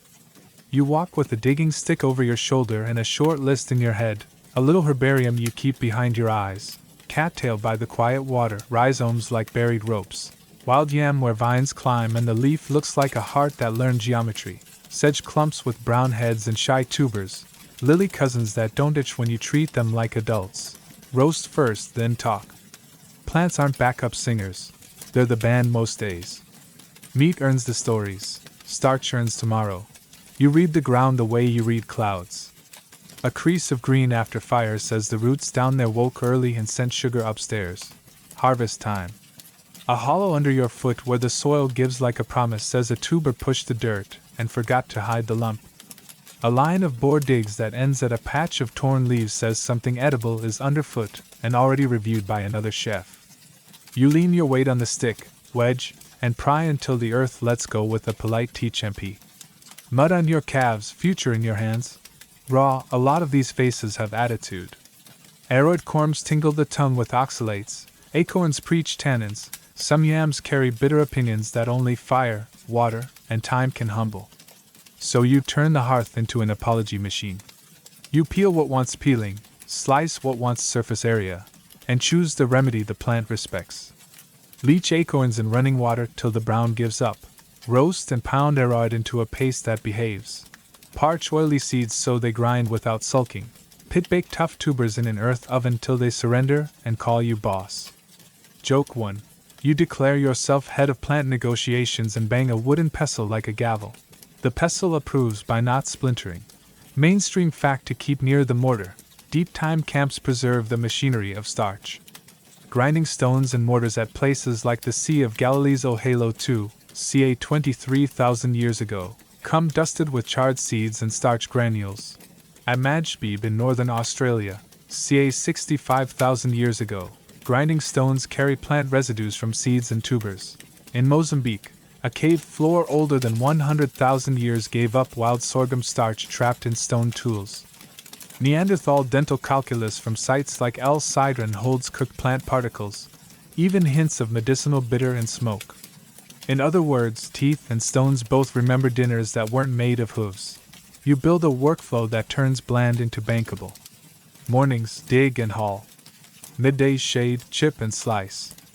Afternoon, soak the bitter out, lay slices on warm rock to start drying, feed coals to the pit you'll cover at dusk. Evening, pound what's ready, simmer what needs kindness, griddle spoonfuls on a hot slab into soft cakes that listen to honey or bone grease. You keep 2 baskets, wet and dry, and a rule: wet work lives downwind of camp and far from raw meat. Dry work lives inboard with clean hands and a politely bossy aunt inspecting everybody's nails. Historians still argue whether the intensification of plant foods, more grinding, more leaching, more storage, was a response to crowded landscapes after big animals thinned, or an older, steady partner to hunting that finally left enough fossils for us to notice. They also debate how much seasonal labor fell to particular hands, women as seed maestros, men as tuber mules, or whether tasks rotated by skill, age, and circumstance far more flexibly than tidy diagrams admit. Your camp votes with feet and timing. Whoever's free digs. Whoever has patience grinds. Whoever has strength lifts the hot stones. Whoever is hungry thanks everyone.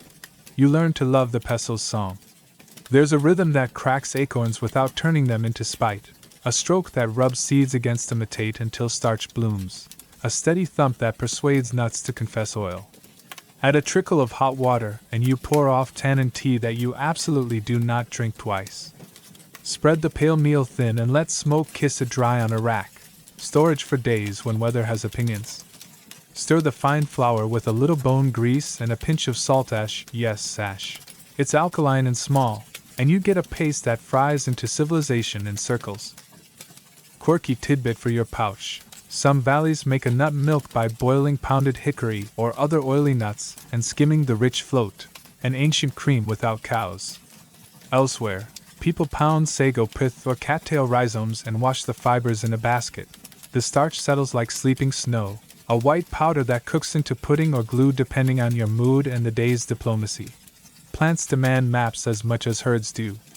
You keep a season wheel in your head, acorns when nights first taste like iron, Lilies after fire writes black punctuation in the meadow, sedge tubers when river edges are too honest with their mud, wild grains when heads bow like elders. You leave markers, 3 stones, a plucked tuft, a this way, twig, in places that repaid your patience, because next month you will need a breadcrumb trail. And you keep a no-take logic. First patch feeds bees and boars, second feeds us, third rests, so next year isn't an apology tour. Mainstream fact, second ember. Some of the earliest breadish crumbs we know, charred flatbread fragments from Shabaka 1 in Jordan, mix wild cereals with tuber flour, club rush root, c. 14,000 plus years ago. Hearths across continents carried burned tubers whose starch granules showed the distinctive swelling and cracking that heat causes. Grinding stones where polish where hands and seeds repeated the same argument into agreement. You get good at earth ovens because patience tastes better. Line a pit with hot stones, lay in wrapped roots and bulbs, leaf packages if the valley is generous, wet hide if it's being coy, seal with more stones and earth, and give it hours. The payoff is a sweetness that wasn't there at noon. A stubborn tuber admits it knows how to be food after all. The pit is also a clock. You can walk the trap line, carve hooks, teach the child the 2-knot code on the thread roll, and the ground keeps cooking like a polite uncle who insists you go sit down.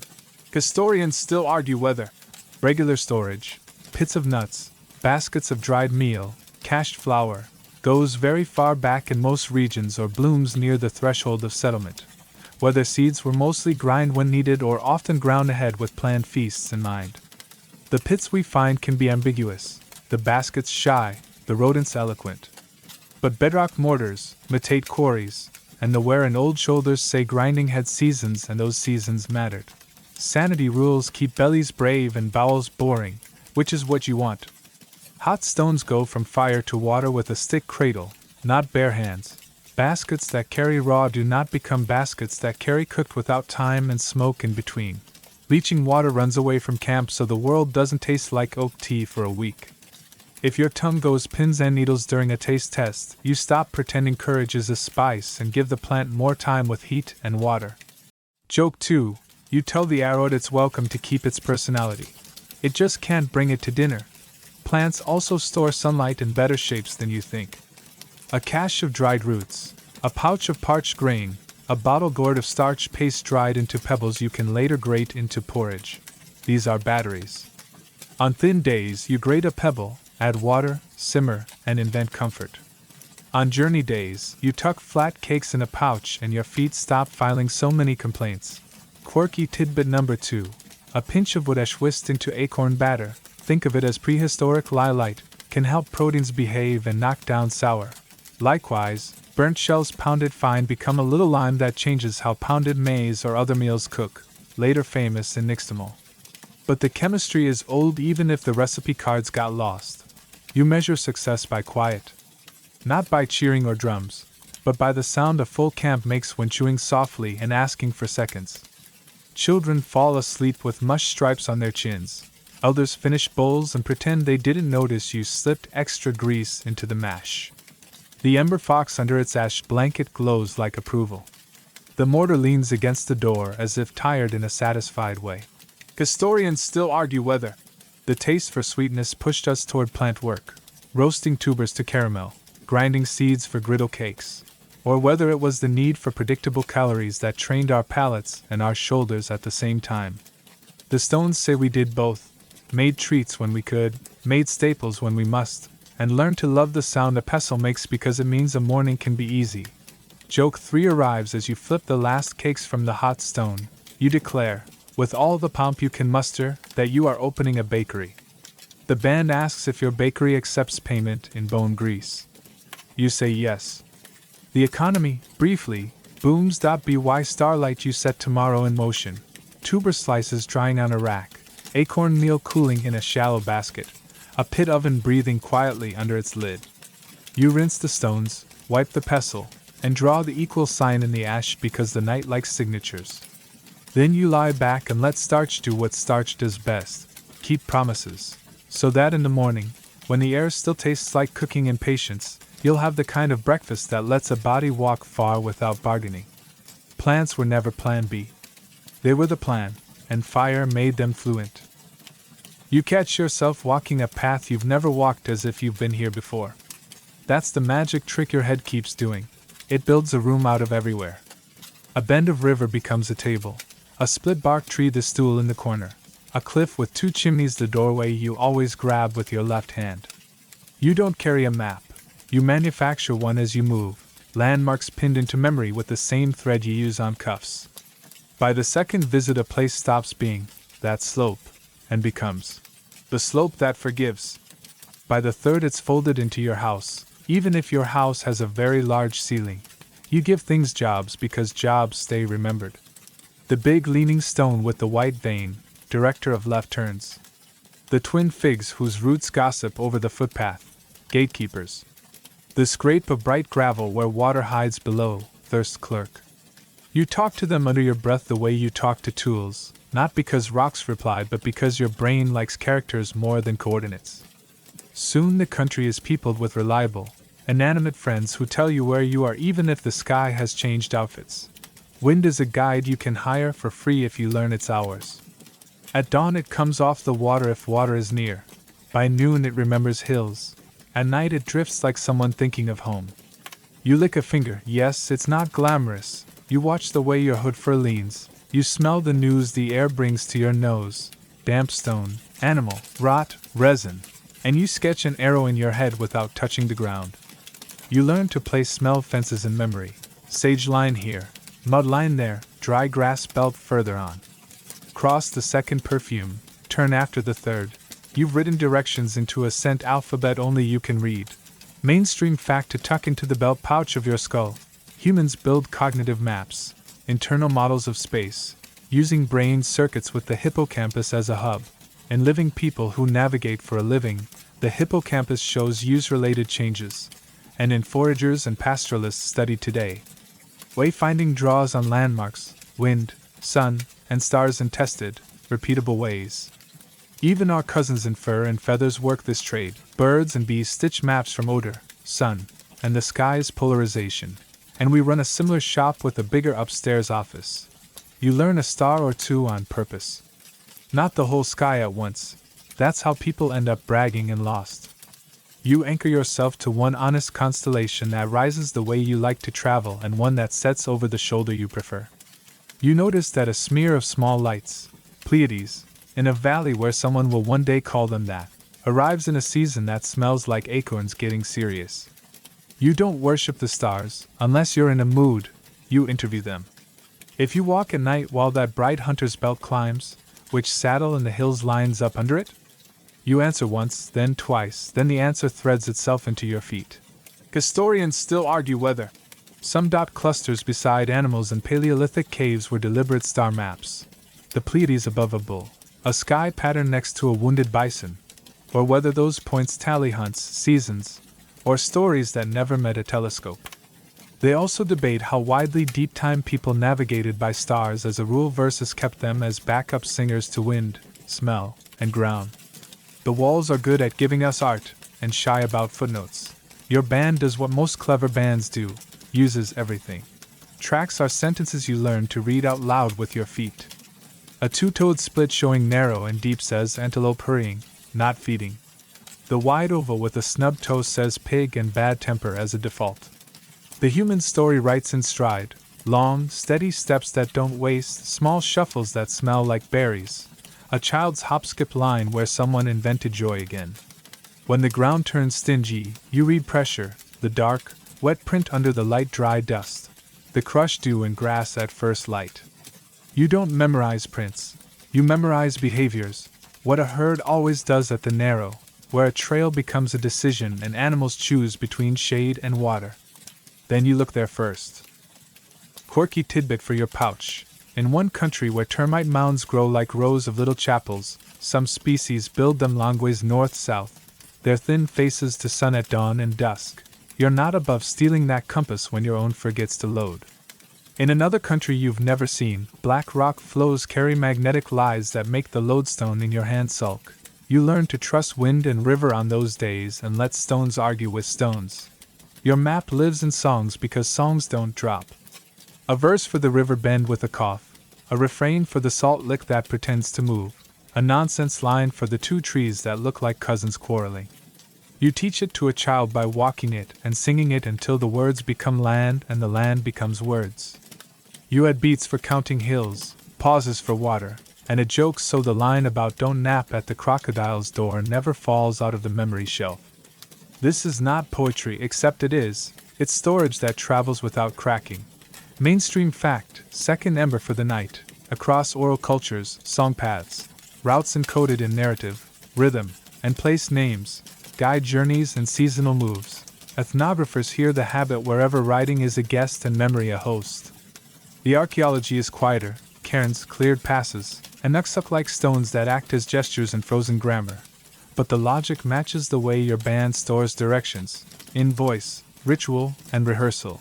You do time as map, too. When the shade at noon reaches the third rib of the big leaning stone, you're halfway to the creek that forgives thirst. When the first frost turns a plant's leaves from green stubborn to red sensible, tubers have paid rent. When the wind wears river on its breath at dawn, the side channel you like has woken. When it wears dust from the south, the shoulder path hides lions that prefer literature written in hoof. You make a wristwatch out of shadow and smell and it runs without winding. Joke 1.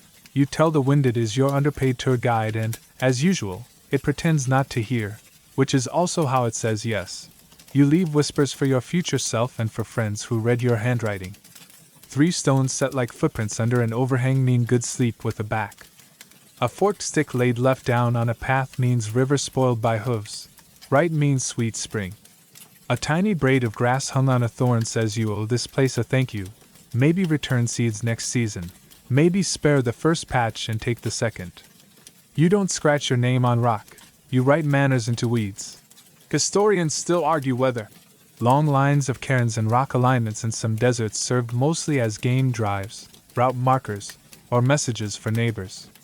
They wrangle over whether clusters of portable engraved stones with geometric marks are maps, counts, or games. The ground tells us pattern and age. Intent is a shy animal. Your answer is narrow and useful. If it gets you home, it's a map. You practice getting lost on purpose in safe circles so the feeling stops being a thief. Walk out from camp in a loop, turn 3 deliberate wrongs, then find yourself with rules: stop, breathe, climb for view, listen for water, smell for rot or green, note wind, look for your old friends, leaning stone, gossiping figs. You do it on easy afternoons so when the real thing arrives, the fog, the storm, the sudden need to step off the path because teeth chose irony, you have habits instead of feelings. Quirky tidbit number 2. Some folks carry a palm stone, smooth, size of comfort, rubbed on with the smells of camp, smoke, resin, a smear of crushed mint. When you're out far and the day grows edgy, you sniff it and your stomach remembers which wind means home. You also end up with very clean thumbs. Night navigation is a gentle dare you only accept when the sky agrees. You set out when the bright hunter's belt is a fist above the hill and walk till it sits on the shoulder of the forked tree. You follow the milky smear when it lies like a spilled path toward the notch. You keep water on the same cheek by smell alone and count steps in simple sets. 100 for the brush line, 100 for the stone fan, 103, because you always miscount 1, for the open that belongs to dew. When clouds erase the ceiling, you hum the map song and stop before confidence clowns you into a river. Joke 2, you announce to the trail that your brain is a compass with mood swings. The trail, being trail, offers no opinion and remains correct anyway. The best part of maps that live in here, you tap your temple, is that they travel at walking speed. You can hand them to a friend across a fire. You can tuck them into a child by turning them into games. You can repair them the moment wind moves a story 2 hills to the left. You are not at the mercy of a thing you can drop. You are at the mercy of attention, and attention is a tool you've been sharpening since you learned that ants with full bellies walk uphill toward springs. Mainstream fact, third ember. Footprints frozen in ancient mud at places like a New World lakeshore show repeated trackways, adults leading, children ranging and returning, routes so consistent they carve habits into ground. Elsewhere, lines of post holes and hearth arcs trace seasonal returns to the same safe geometry. The pattern is not random scatter, it's loops stitched across years until a landscape stops being wild and starts being familiar. Joke 3 arrives when you finally sit and your feet hum with that map-satisfied ache. You pat the ground and tell it, "Well drawn." The ground accepts your praise by staying put, which is exceptional behavior for ground. Before sleep you perform the little ritual that has become your bookmark in the big book of everywhere. You touch the ember fox, breathe it awake just enough to know it's alive, and draw the equal sign in ash. 2 calm marks that say here, here. Tomorrow will ask you to remember 14 small truths and 1 large direction. You will. Not because you stare at the horizon until it confesses, but because you let landmarks, wind, stars, and tracks move into your head and pay rent. The map you trust is the one that knows your name when you walk through it. You wake to the sound of a child inventing laughter out of nothing, a hiccuping, snorty rhythm that recruits 3 other children and 1 dog that isn't a dog yet, just a friend with opinions. Breakfast tastes better when somebody laughs first. You pass a flat cake to a hand that's smaller than yesterday, watch grease put a bright fingerprint on a cheek, and remember the rule the valley keeps writing on your bones. You do not survive alone, you survive as a we. All day long, that little pronoun pays the bills. Sharing starts before hunger finishes its thought. A successful snare is never a secret, not because you're too noble for secrecy, but because secrets spoil and neighbors remember. You carry the hair in public on purpose, just as your cousin carried marrow yesterday, and your elder will carry tubers tomorrow. There is no glorious leisure on bark. There is a stomach-level memory that says you carried me. I will carry you. When the pot talks, bowls appear without speeches. No one measures ladles. Everyone measures days, and the days average out. Mainstream fact to keep in your pocket. In recent forager societies, from Hadza camps to come-hearth steak trails, food moves through bands with a stubborn generosity. Hunters often hand meat to others for redistribution, and daily sharing buffers risk so that unlucky days don't become dangerous days. Ethnographers also keep finding alloparenting, aunties, older siblings, grandmothers, hands other than the mothers helping feed, carry, teach, and keep tiny lungs warm. The math is plain, more hands, more tomorrows. You learn the choreography of care without anyone posting a schedule. The strong backs lift logs and toddlers. The steady hands do splinters and stitches. The fresh eyes watch traps. The old eyes watch weather without pretending they don't also want a nap. You pass the child to the cousin with soft wrists so you can stir. In 10 breaths the cousin passes the child to the elder who tells the spoon story, the one about not putting your hand in the pot while it's still deciding who it wants to be. This is not a hierarchy, it's a relay. The baton is comfort. The little ones don't just hitch rides, they apprentice in warmth. Babies ride under parkas, skin to skin where breath counts settle. Toddlers graduate to side slings that leave hands free for sticks and questions. By 5 summers a child can read spark from stone and mud from water and has a favorite version of the map song with too many animal noises. Their games are training with excellent branding. Tag teaches wind sense and tripping avoidance. Hide and seek trains quiet places and view lines. The giggle you hear while you're sharpening a flake is your safety budget paying dividends. Historians still argue whether human children's long helplessness was compensated more by paternal provisioning, pair bonds with fathers hauling calories, by grandmothering, post-reproductive women boosting grandchildren's survival, or by a wider cooperative breeding net where many non-parents contributed. They also wrestle over whether menopause evolved for grandmothering or whether grandmothering was the best use of a body that, for other reasons, stopped making new passengers. Your camp uses a simpler metric. Who has time and strength today? The answer changes hourly, and care changes hands like a well-traveled tool. Quirky tidbit for your pouch. The camp keeps a milkstone, a smooth river pebble warmed and wrapped in hide, that travels from sleeve to sleeve on cold mornings so infants' mouths meet kindness warmth instead of ermine. No one pretends it is magic.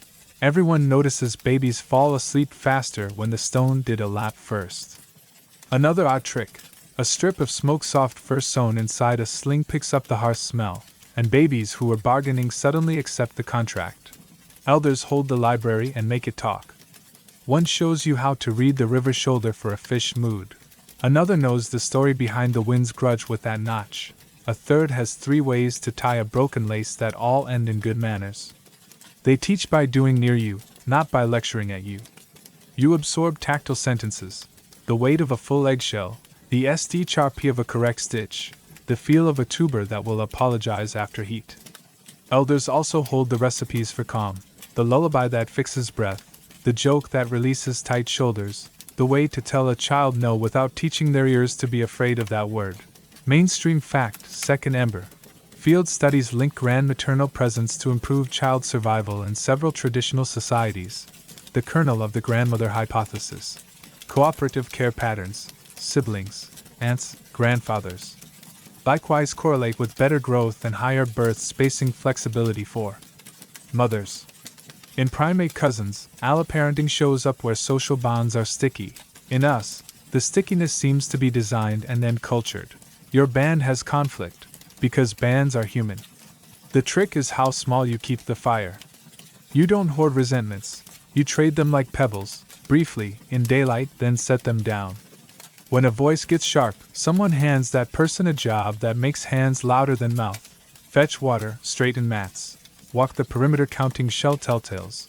So anger finds a way to exit the body without using teeth. At night, stories retell mistakes as animal fables, so learning sticks and blame slides off like rain from a gut cape. Joke 1. You call this the Ministry of Narratives and not quite names. The ministry declines comment and quietly continues preventing bad nights. You set rules and pretend they were always the rules because continuity makes sleep easier. Share first bites from the pot with small mouths and old molars. No one has to earn water. Knives have jobs, not opinions. Fire keeps one coal nobody cooks on. Children may ask twice, adults answer once. You can identify these rules because everyone follows them even when hungry. That's how you know they're real. Historians still argue whether gossip, the soft enforcement you hear around hearths, was the innovation that let human groups grow larger than primate grooming can maintain. Whether laughter and song functioned as multi-person grooming that bought cohesion. They debate whether pair bonds came first, then friends, then bands, or whether bands came first and made attachment styles possible. Your camp's data is blunt, talk keeps teeth sheathed, chorus keeps feet in rhythm. Humor makes obedience feel like belonging instead of losing. The work of care often looks slow because it happens at the pace of tendons healing and habits forming. You sit with the injured, change compresses, rotate splints so skin doesn't vote against comfort. Teach hands to stitch with the other hand for a while. You place a small task at each sleeping place. 2 beads to sew, a bar tack to add, so someone whose night is long can keep company with usefulness. You enact the camp's favorite magic trick, turning a fragile person into a useful person again, not by scolding wounds into haste but by making the rest of us patient. Quirky tidbit number 2. A few nights each season the band declares a gifting hour, small trades with theatrical gratitude. A bone needle moves to someone who keeps losing theirs. A nettled cord travels in exchange for a shell spoon. A stone with the right weight for pestle work finds the wrist it wanted all along. No currency, just inventory redistribution preempting envy. Someone always gifts a joke. It counts. Care has architecture. Sleeping rings put babies and elders in the warm middle, not because they're precious, though they are, but because heat math likes them there. Day rings put learners where they can see everything. How water is fetched, how fire is spoken to, how arguments are turned down to a simmer and not let boil. Everyone sits where their next skill is visible. You didn't plan a school, you built one by sitting intelligently. Mainstream fact, third ember. Play and teaching by showing dominate learning in foraging societies. Explicit, formal instruction is rare, while observation, imitation, and small corrections do the heavy lifting. Children range, return, and are indulged in risk with guardrails, acquiring subsistence skills over years. The result is a distributed competence that keeps the band resilient when someone's luck or body dips. Joke 2. The child who hates naps invents a game called Count the Stitches in the Hood Rim. They never make it past 12. You call it applied mathematics. The camp calls it peace.at dusk. You notice how quiet survival looks when the bonds are working. No heroics, just bowls changing hands, slings adjusting, someone sliding their portion to an elder whose day was too full of weather. You tally not kills but kept promises. Did the fire keep one coal no one cooked on? Did the water stay inboard? Did 3 different hands hold the baby while 3 different hands sharpened and 3 different mouths told the same map in 3 different melodies? If yes, you're rich. Historians still argue whether our social glue comes mostly from kin selection, reciprocity, or group selection arguments written in fancier chalk, whether religion arrives as cohesion tech early or late, whether ritual is a byproduct or a power tool. Your day ignores the chalk and answers in lulls. There was time to laugh, to nap, to teach, to fix, to feed, to forgive. That's the metric. Joke 3 bows as the stars arrive. You salute the band and declare them directorate of not dying today. There is applause made of spoons on bowls. Promotions all around. You end as usual. A little ember fox tucked, the equal sign stroked into ash. A baby's breath counted to 10 and found reliable. You lie down in a ring you didn't have to build alone, within arms that will wake if you sneeze, within rules you helped write by being kind on purpose. Tomorrow, hunger will ask again, whether we'll try a new argument, feet will need bribing. But the band will already have the answer ready, and the answer will sound like a child's snort of laughter becoming a chorus. That is the first tool and the last. You learn the body's other language, the one it speaks when it would prefer not to walk today. A misstep on wet rock, a risk that takes a conversation with gravity too personally, a thorn that auditions for the role of permanent resident. None of it is dramatic enough for legends. All of it is dramatic enough for limps. Survival isn't the absence of injury, it's the habit of repair. You switch from hunter and cook to mender, and the kit changes from edges and fire to splints, poultices, heat, and rules. First rule, stop the panic. People breathe badly when they are surprised. Breath is the rope you pull on first. You seat the hurt one with their back to something honest, tree, rock, your lap. Ask them to count your fingers so the world shrinks to a task, then look. Blood that oozes gets pressed with cleanest cloth you have, boiled hide scrap, the inside of a smoked sleeve, a pad of moss you trust. Blood that squirts becomes a committee project, pressure, elevation, another set of hands, and a quiet voice telling the ember fox to be on standby for heat.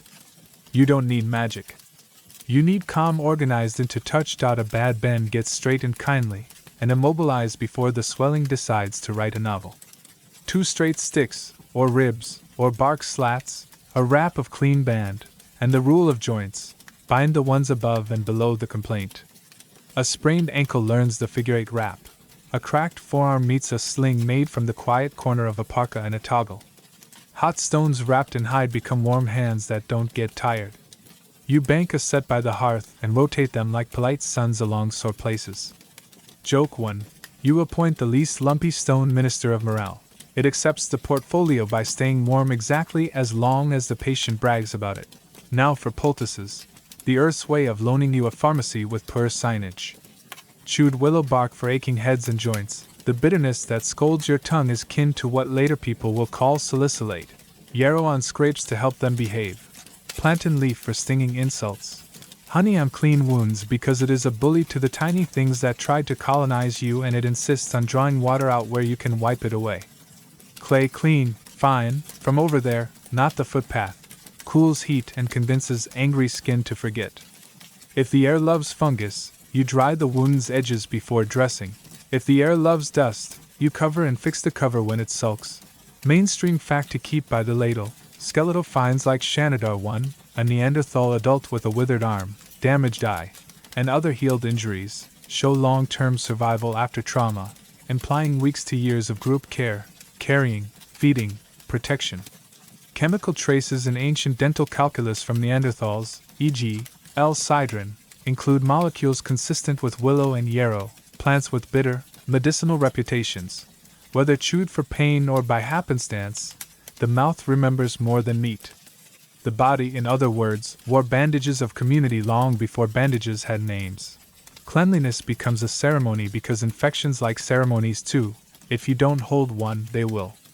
Hands that touch guts do not touch dressings without a date with ash and hot water. Knives that skin do not nick splinters. Drinking water lives inboard.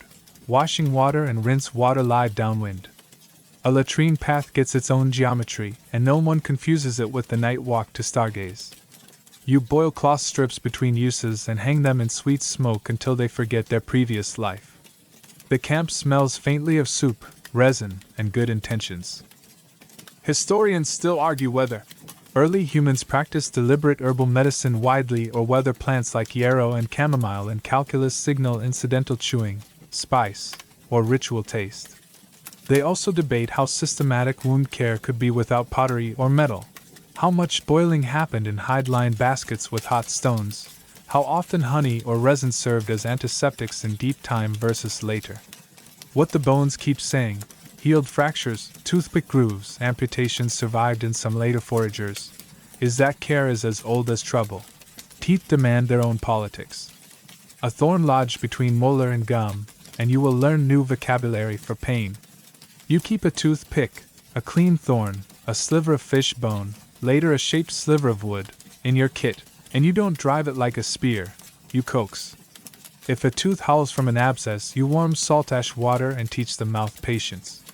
If chewing needs a truce, you soften food with broth and mash, because pride doesn't have to meet dinner, calories do.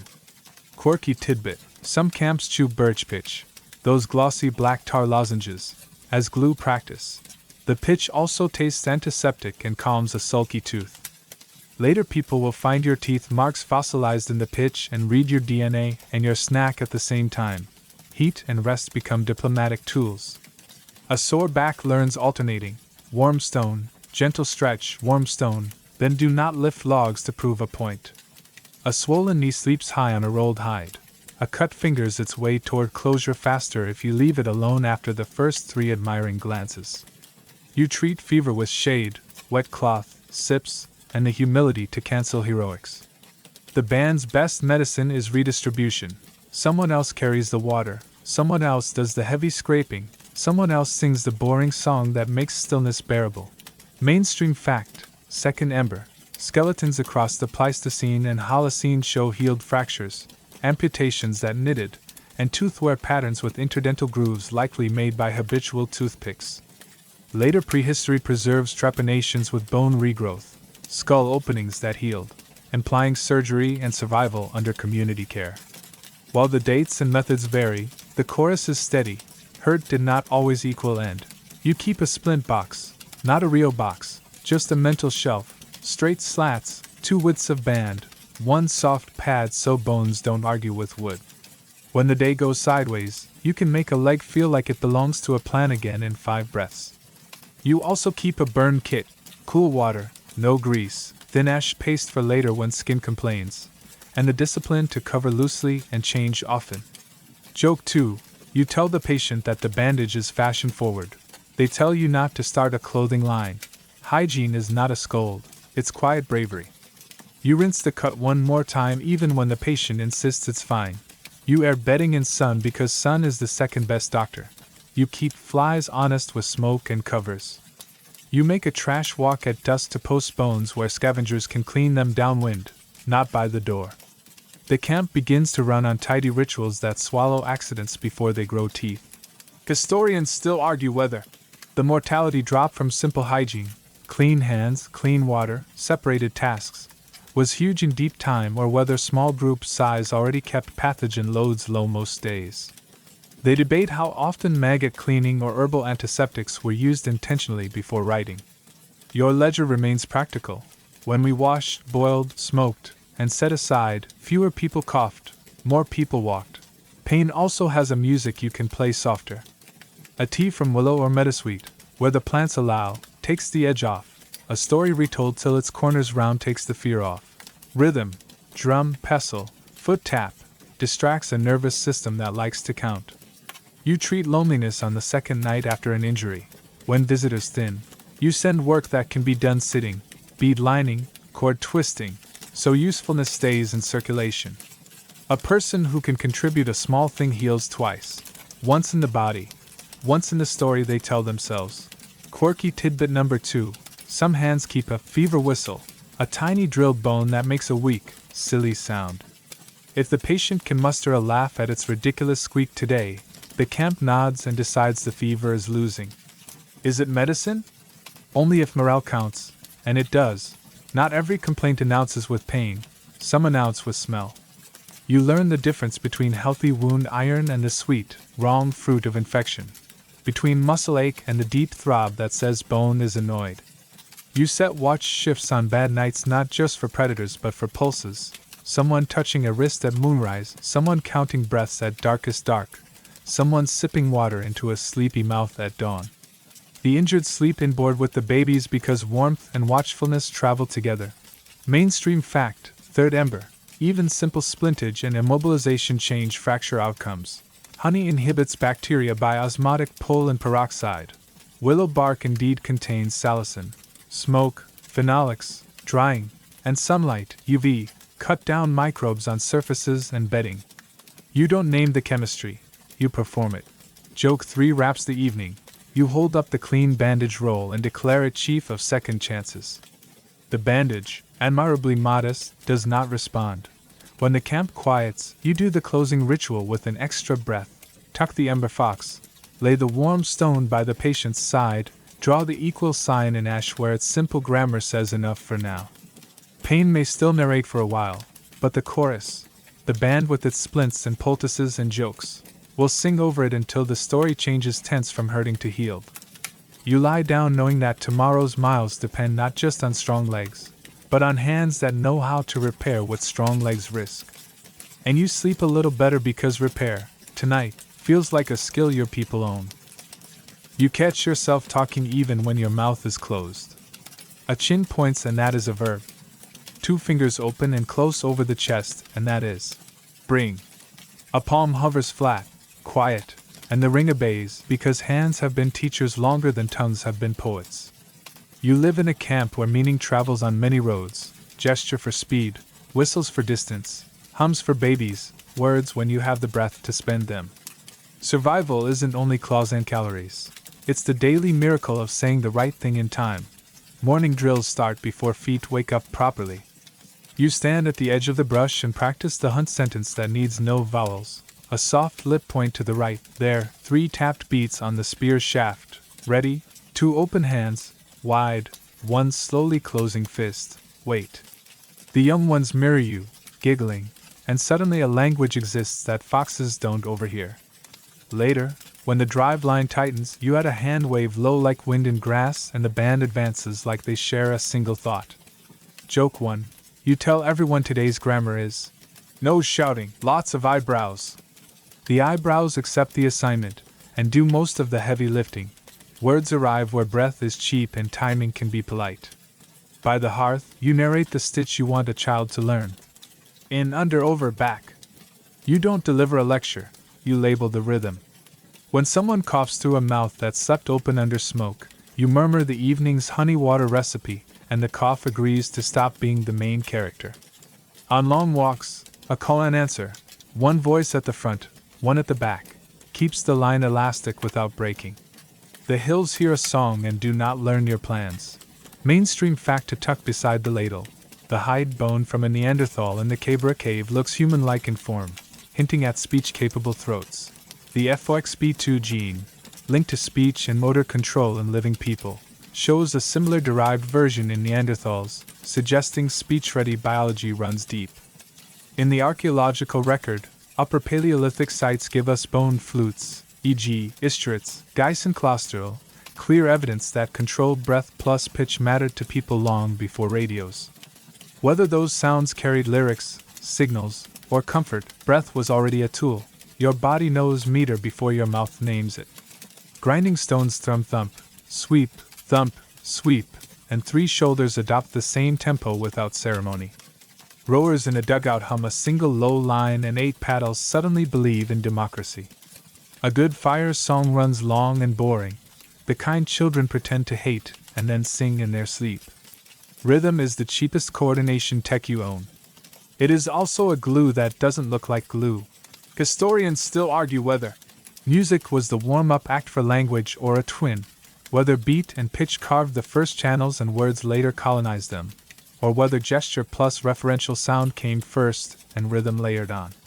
They also argue when complex syntax arrived, earlier with our lineage's breath control, later with bigger groups that needed sharper instructions. Your camp does not publish. It works, gesture for now, words for how, song for together. The jokes in camp have jobs. A clumsy spear throw becomes a story about a sleepy stick. Everybody laughs. And next time the thrower shows up early to wake the stick properly. A stubborn tuber is that root with opinions, and the name is enough to remind you to leech longer. Humor is shorthand for corrections that don't bruise. You have learned that a belly that laughs is a mouth that can listen next. Quirky tidbit for your pouch. You keep a whistle leaf. A flat-bladed grass you fold just so. And it makes a shrill, two-note call that travels over brush without sounding like fear. 3 short peeps mean, turn back. 1 long sigh whistle means, safe to cross.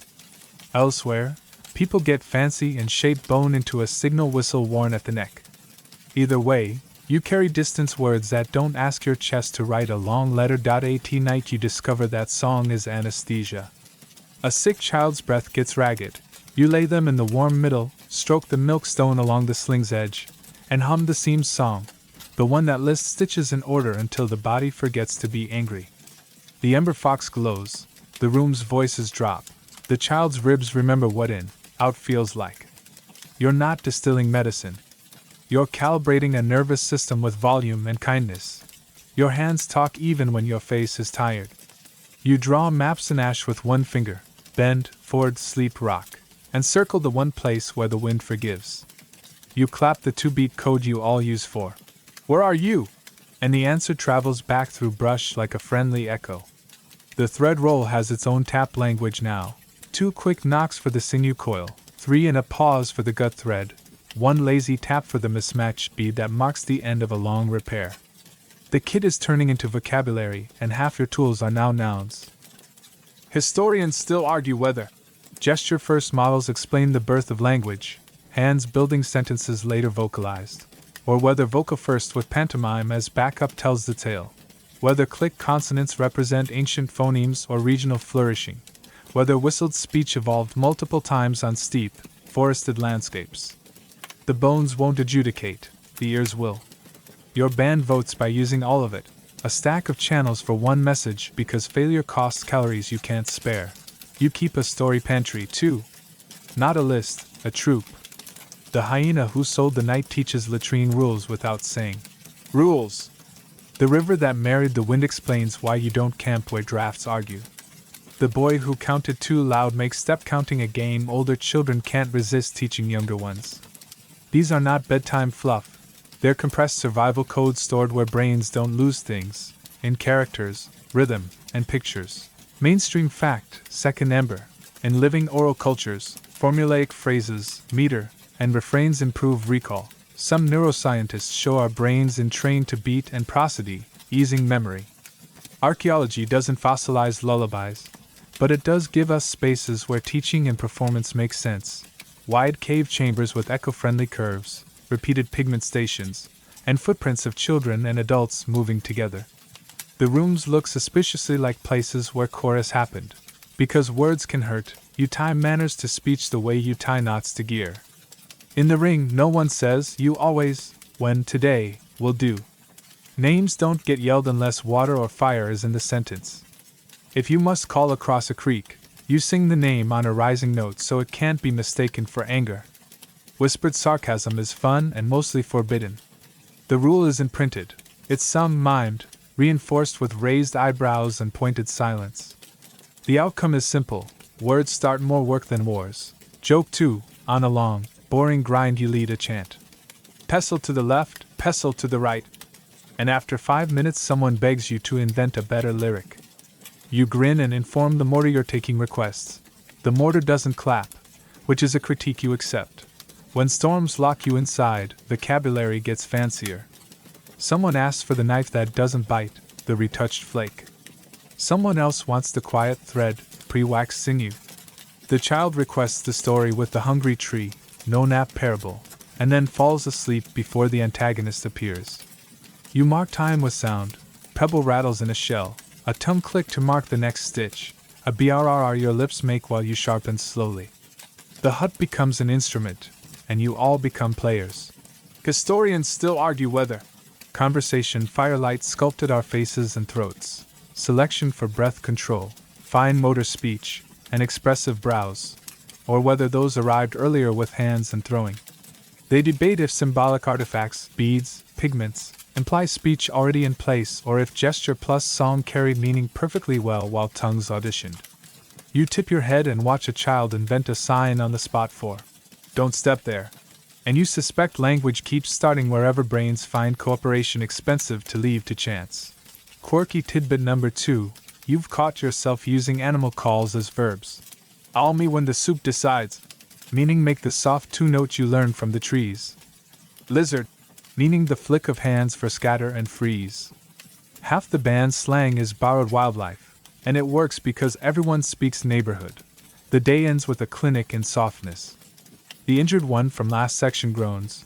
You sing the Stitch song under your breath while you change the rap. A nervous new walker hovers at the door. You hum the equal sign lullaby. 2 notes down, 2 notes flat, and draw the mark in ash like always. The band murmurs its goodnight agreements. 1 coal untouched, water and board, shell chimes set in the doorway to complain if wind grows rude. Joke 3. You look at the Ember Fox and announce the open mic portion of the evening is over. The Ember Fox blinks once, which is applause in Ember. You lie back and feel how much of survival is air shaped by intention, breath that lifts a song, wind that carries a sign, voices braided into rope.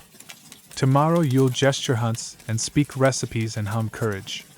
You'll whistle a map and clap a rhythm and correct a child with a joke that saves their dignity and their toes. The oldest technology keeps working, mouth, hand, heart, in time.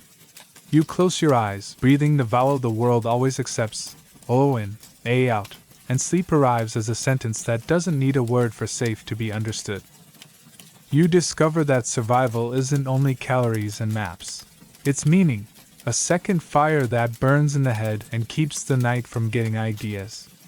You can warm hands over coals, but to warm courage you need color, shape, rhythm, and the small promises people make to each other in front of a wall that listens.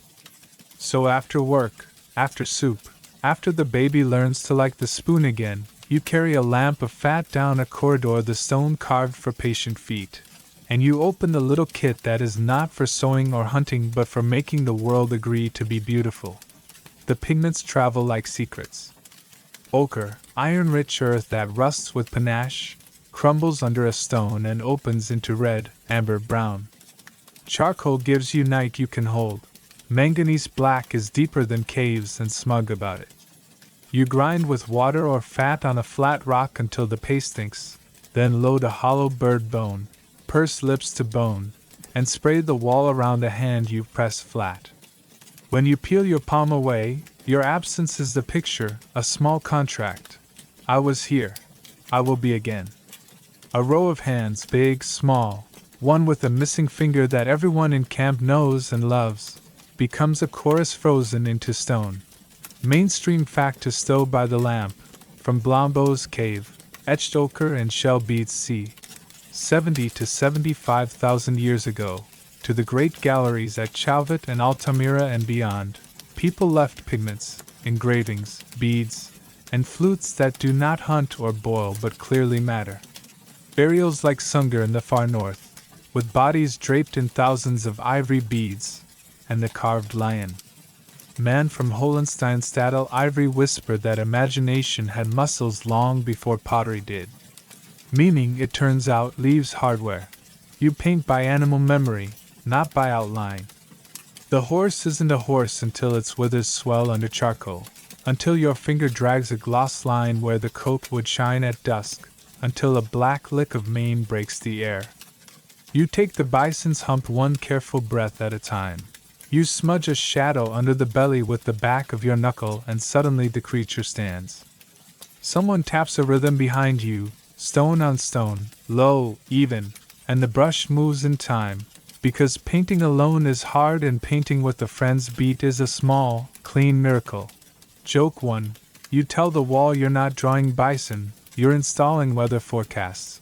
If we picture it, it will cooperate, and the wall, being wall, keeps its opinions to itself.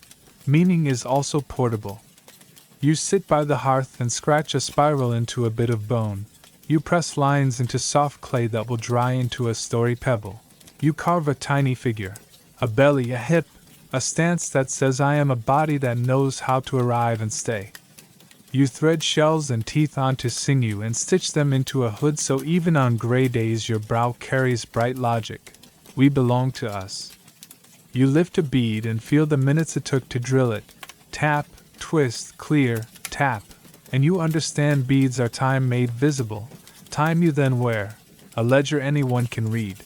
Historians still argue whether the Venus figures were fertility talismans, self-portraits drawn from the near vantage of a pregnant belly, teaching pieces, or many meanings at once, whether cave art recorded hunts, visions, stories for children, territory, or all of the above.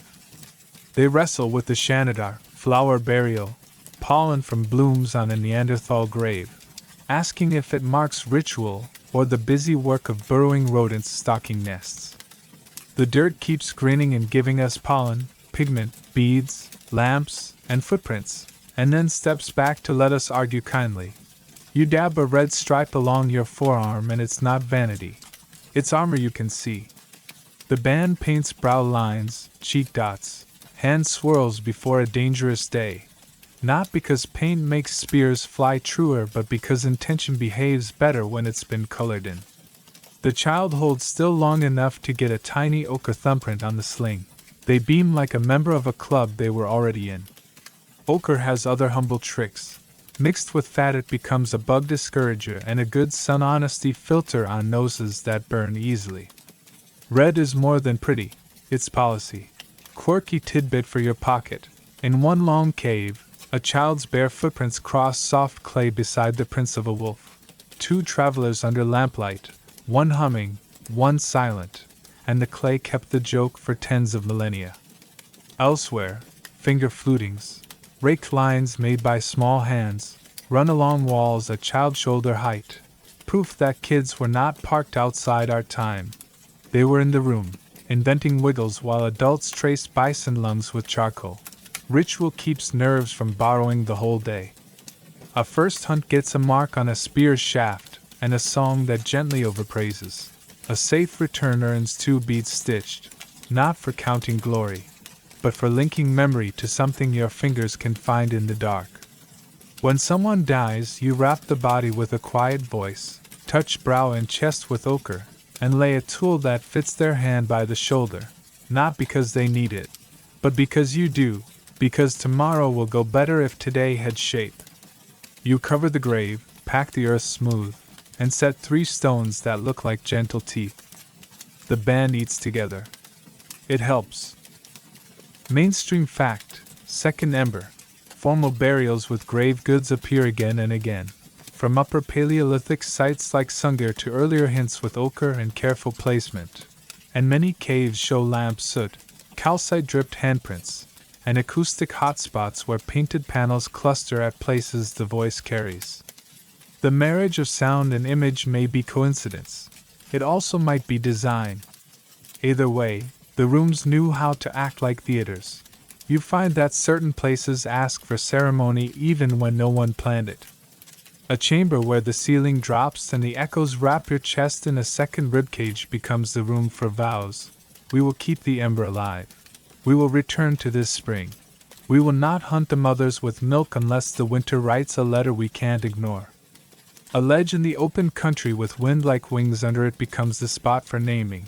Here's the child's traveling name. Here's the joke name only we use. Here's the quiet name that means come home. Names are ropes. You throw them wisely. Joke 2, during the most solemn part, someone's stomach grumbles like a distant drum. The band pretends the ancestors approve of soup. It helps to laugh when the air is trying to be too tall for its own good. Once you begin to notice, you see meaning everywhere. The equal sign you draw nightly in ash because it calms your hands? That's ritual. A small, private punctuation that tells the night we're even. The ember fox you tuck into ash with 2 breaths and a pat? Ritual. A household god with one demand, don't let me die. The way you set the untouchable coal to seed morning's flame? Ritual, a simple no that teaches tomorrow how to arrive. Survival and ritual are partners. One keeps blood moving, the other keeps shoulders lowering. Historians still argue whether the earliest symbols, crosshatch engravings, dots, lines, served as tallies, clan marks, trail codes, or nothing we can name, whether trance and hallucination authored some cave visions or whether they're just excellent drawings seen through romantic eyes. Your test is practical. If a mark helps remember, gather, not panic, or walk straighter, it's a good mark. You carry art into danger because danger respects rehearsed courage. Before crossing a bitter pass you'll never love, you draw a tiny bison with ash on the back of your hand. Not because the bison is a charm, but because the line steadies your breath and turns your hand into a handle your chest can hold. You find the beat with your feet, you hum the map song, and the past loses a tooth. That's the job of art in a harsh place, not to decorate fear, but to organize it until it stops trying to be boss. Quirky tidbit number 2. A few of your people swear the lamp flame hums different in rooms that want pictures. A tiny higher hiss as fat meets wick. You don't test the physics. You test the goose flesh, and when it rises you say thank you to the wall before you blow the lamp out. The day you help with the burial, you realize why beads and ochre and careful hands travel so far together. The band moves like a well-remembered song. Dig, line, lay, speak, cover. Someone presses a bead into your palm and you tuck it under a fold of hide near the brow. It's a minute you give, not just a bead, the drilling, the smoothing, the choosing. The ground takes the shape back. The living take order away. You walk back to camp with your ribs feeling like a frame that knows its canvas. Joke 3 arrives at the hearth when the first bowl tilts. You raise it to the ember fox and announce, "To art, which keeps soup from being the only story." The fox glows approval like a very small sun. Before sleep, you do what you always do, now with a slightly longer breath. You check the untouchable coal, set the lamp upside down, wipe red dust from your knuckles, and draw the equal sign in ash where the floor remembers other equal signs beneath it. You lie down knowing that tomorrow will need edges and calories, yes, but also pictures, beads, lines, and small vows. They don't feed the body. They teach it why to stay. And in a world that changes outfits 3 times a day, that lesson is the warmest coat you own. You find yourself walking to the edges, because that's where the world keeps its complicated kindness. The plain is a sentence that runs on too long. The coast is punctuation, periods of rock, commas of coves, ellipses of spit and bar. Rivers are sentences with verbs. They move, and you move with them. And when the ice comes down like a closed door, you learn that every door has a latch, usually along the margin where cold shakes hands with not quite cold, and life gets busy. Edges don't just feed you, they invite you. They say, if you can read me, you can travel me. You time the coast by tide the way you time the step by wind. A rack line tells you where yesterday ended. Slick weed at your ankles tells you where today wants to go. When the water leans away, the pantry opens. Mussels clump like gossip, limpets that only pretend to be rocks, crabs that will negotiate if you introduce them to a basket, fish that have poor opinions of shallow bowls left as tide traps. You keep one eye on the sea's clock and the other on swell lines marching in like careful soldiers. You do not let work argue you into a bad corner. Joke 1. You appoint the band's most punctual person director of low tide. They take the job seriously and then, because this is how tidal authority works, accept that the moon is their manager.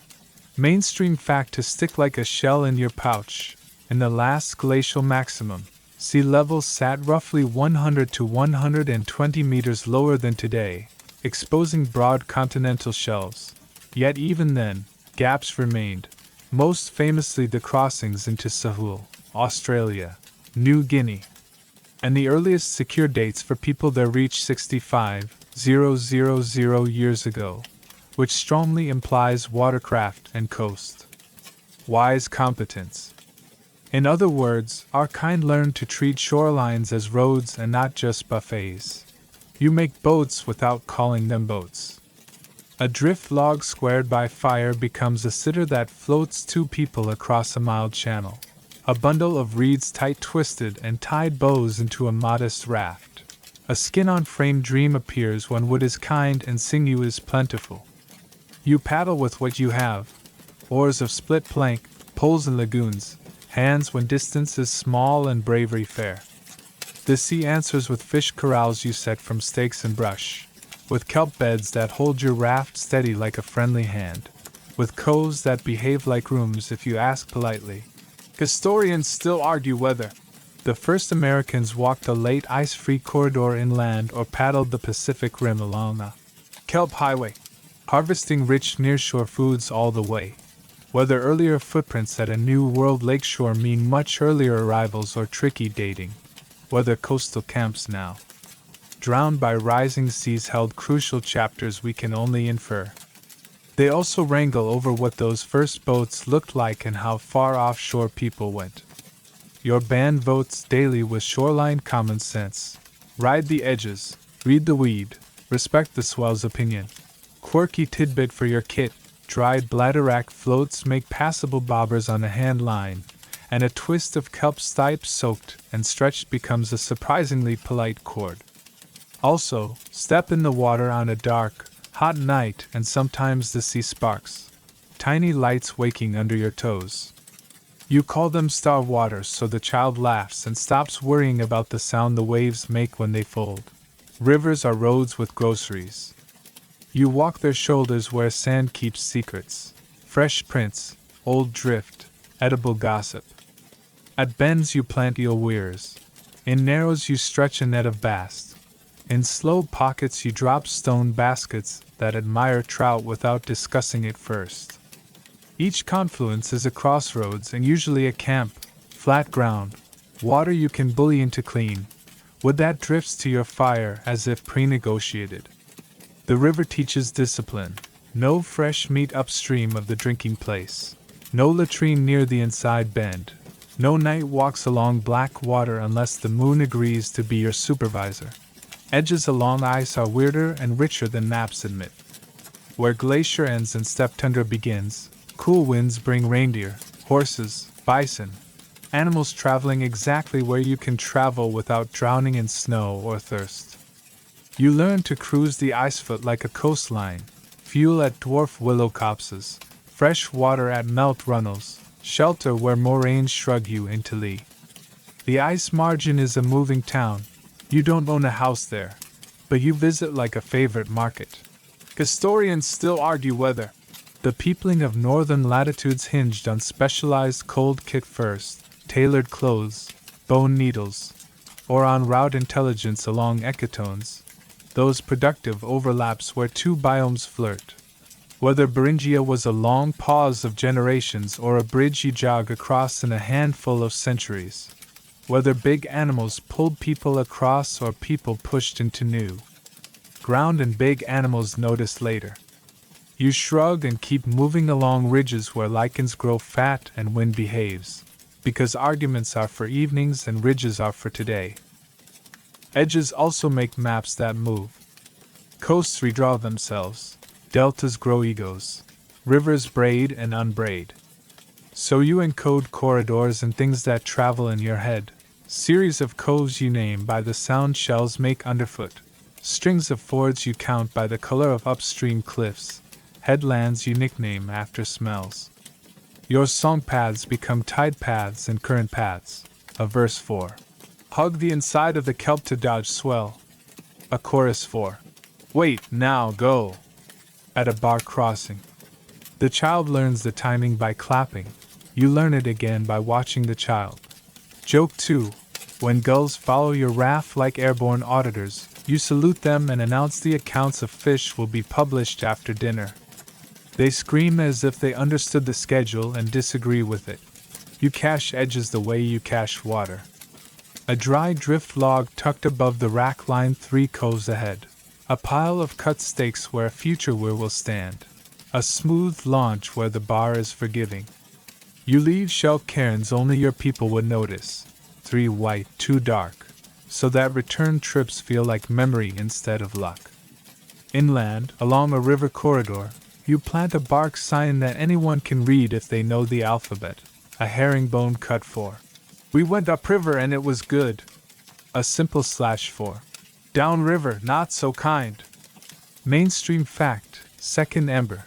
Major river corridors like the Danube into Europe and the Nile northward carried deep sequences of Paleolithic sites. Lithics, hearths, animal bones, stacked like pages, implying people treated rivers as highways and storage walls both. Coastal sites like Monte Verde in Chile signal early use of rich wet landscapes even far from ice. Add the archaeology of fish weirs and shell middens and you get the same phrase repeated: edges feed movement. You keep risk budgets honest. A fresh storm means no headlands today. A spring tide means no long clamming with the horizon behind you. A broken lashing on the raft means camp, fix, nap, humility. Because edges are teachers, and the lesson is not bravery, it's timing. The only heroics you endorse are leaving earlier. Quirky tidbit number 2. Cuttlefish bone makes a lovely polishing board for bone needles and hooks. Ground limpet shell mixed with fat patches a pinhole in a skin bag surprisingly well. And sea lettuce tucked between fish fillets keeps them from bonding too intimately during a fast smoke. The sea is a hardware store with a sense of humor. Traveling edges means meeting neighbors. You trade shell beads for inland ochre, dry fish for tuber flower, seal oil for sweet stone tools born from quarries you've never seen. You learn 10 words of someone else's tide language, and they learn your 2 best jokes about gulls and dignity. You don't need a treaty when you already share a map, but you sing a 2-verse greeting anyway and paint a stripe on your forearms so your hands remember to behave. Historians still argue whether migrations came in waves you could count on both hands or in drifts and eddies. Bands splitting, rejoining, leaving ghost populations like fingerprints on the coast. They debate how often people left blue water on purpose versus stuck to places where land never left sight. Your bones cast 1 vote. Whatever the tempo, you move with edges, because edges mean redundancy. 2 kinds of food, 2 kinds of shelter, 2 kinds of escape. You sleep where land says maybe, above the rack, behind a dune lip, beside a fresh seep, and you let the surf be your night clock. When it grows closer, you count, and when the count is wrong, you stand and pull the raft higher. You tuck the ember fox the same way in sand as in grass, and it likes the rumor of salt. Joke 3. You promote your raft to Department of Dry Feet. It creaks, which in raft language is acceptance. Before your eyes close, you notice how the journey has rearranged your idea of home. Home is not the cave or the hut, it's the corridor where the rules are clear and the pantries repeat. Kelp beds, mussel bars, willow clumps, gravel shallows, melt rills, berry skirts, lee boulders. Home is the method: read, wait, cross, gather, share, move, bank ember, draw equals in ash, thank the edge, sleep. The coast rolls its slow breath, the river talks to stones in its throat, the ice clicks and settles its bones.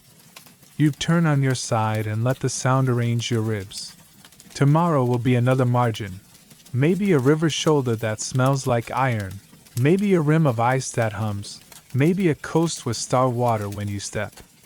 You will follow because edges lead, and because they keep the 2 things you need most in one place: food and the next page. You pull the hide up to your chin, pat the ember fox, and trace the equal sign in the sand with 1 finger so the night knows you've balanced your book. Sleep comes like a turn of tide, and you ride it, already halfway to the next bend. The fire remembers the shape of your day and edits it down to glow. You settle where the ground knows your weight.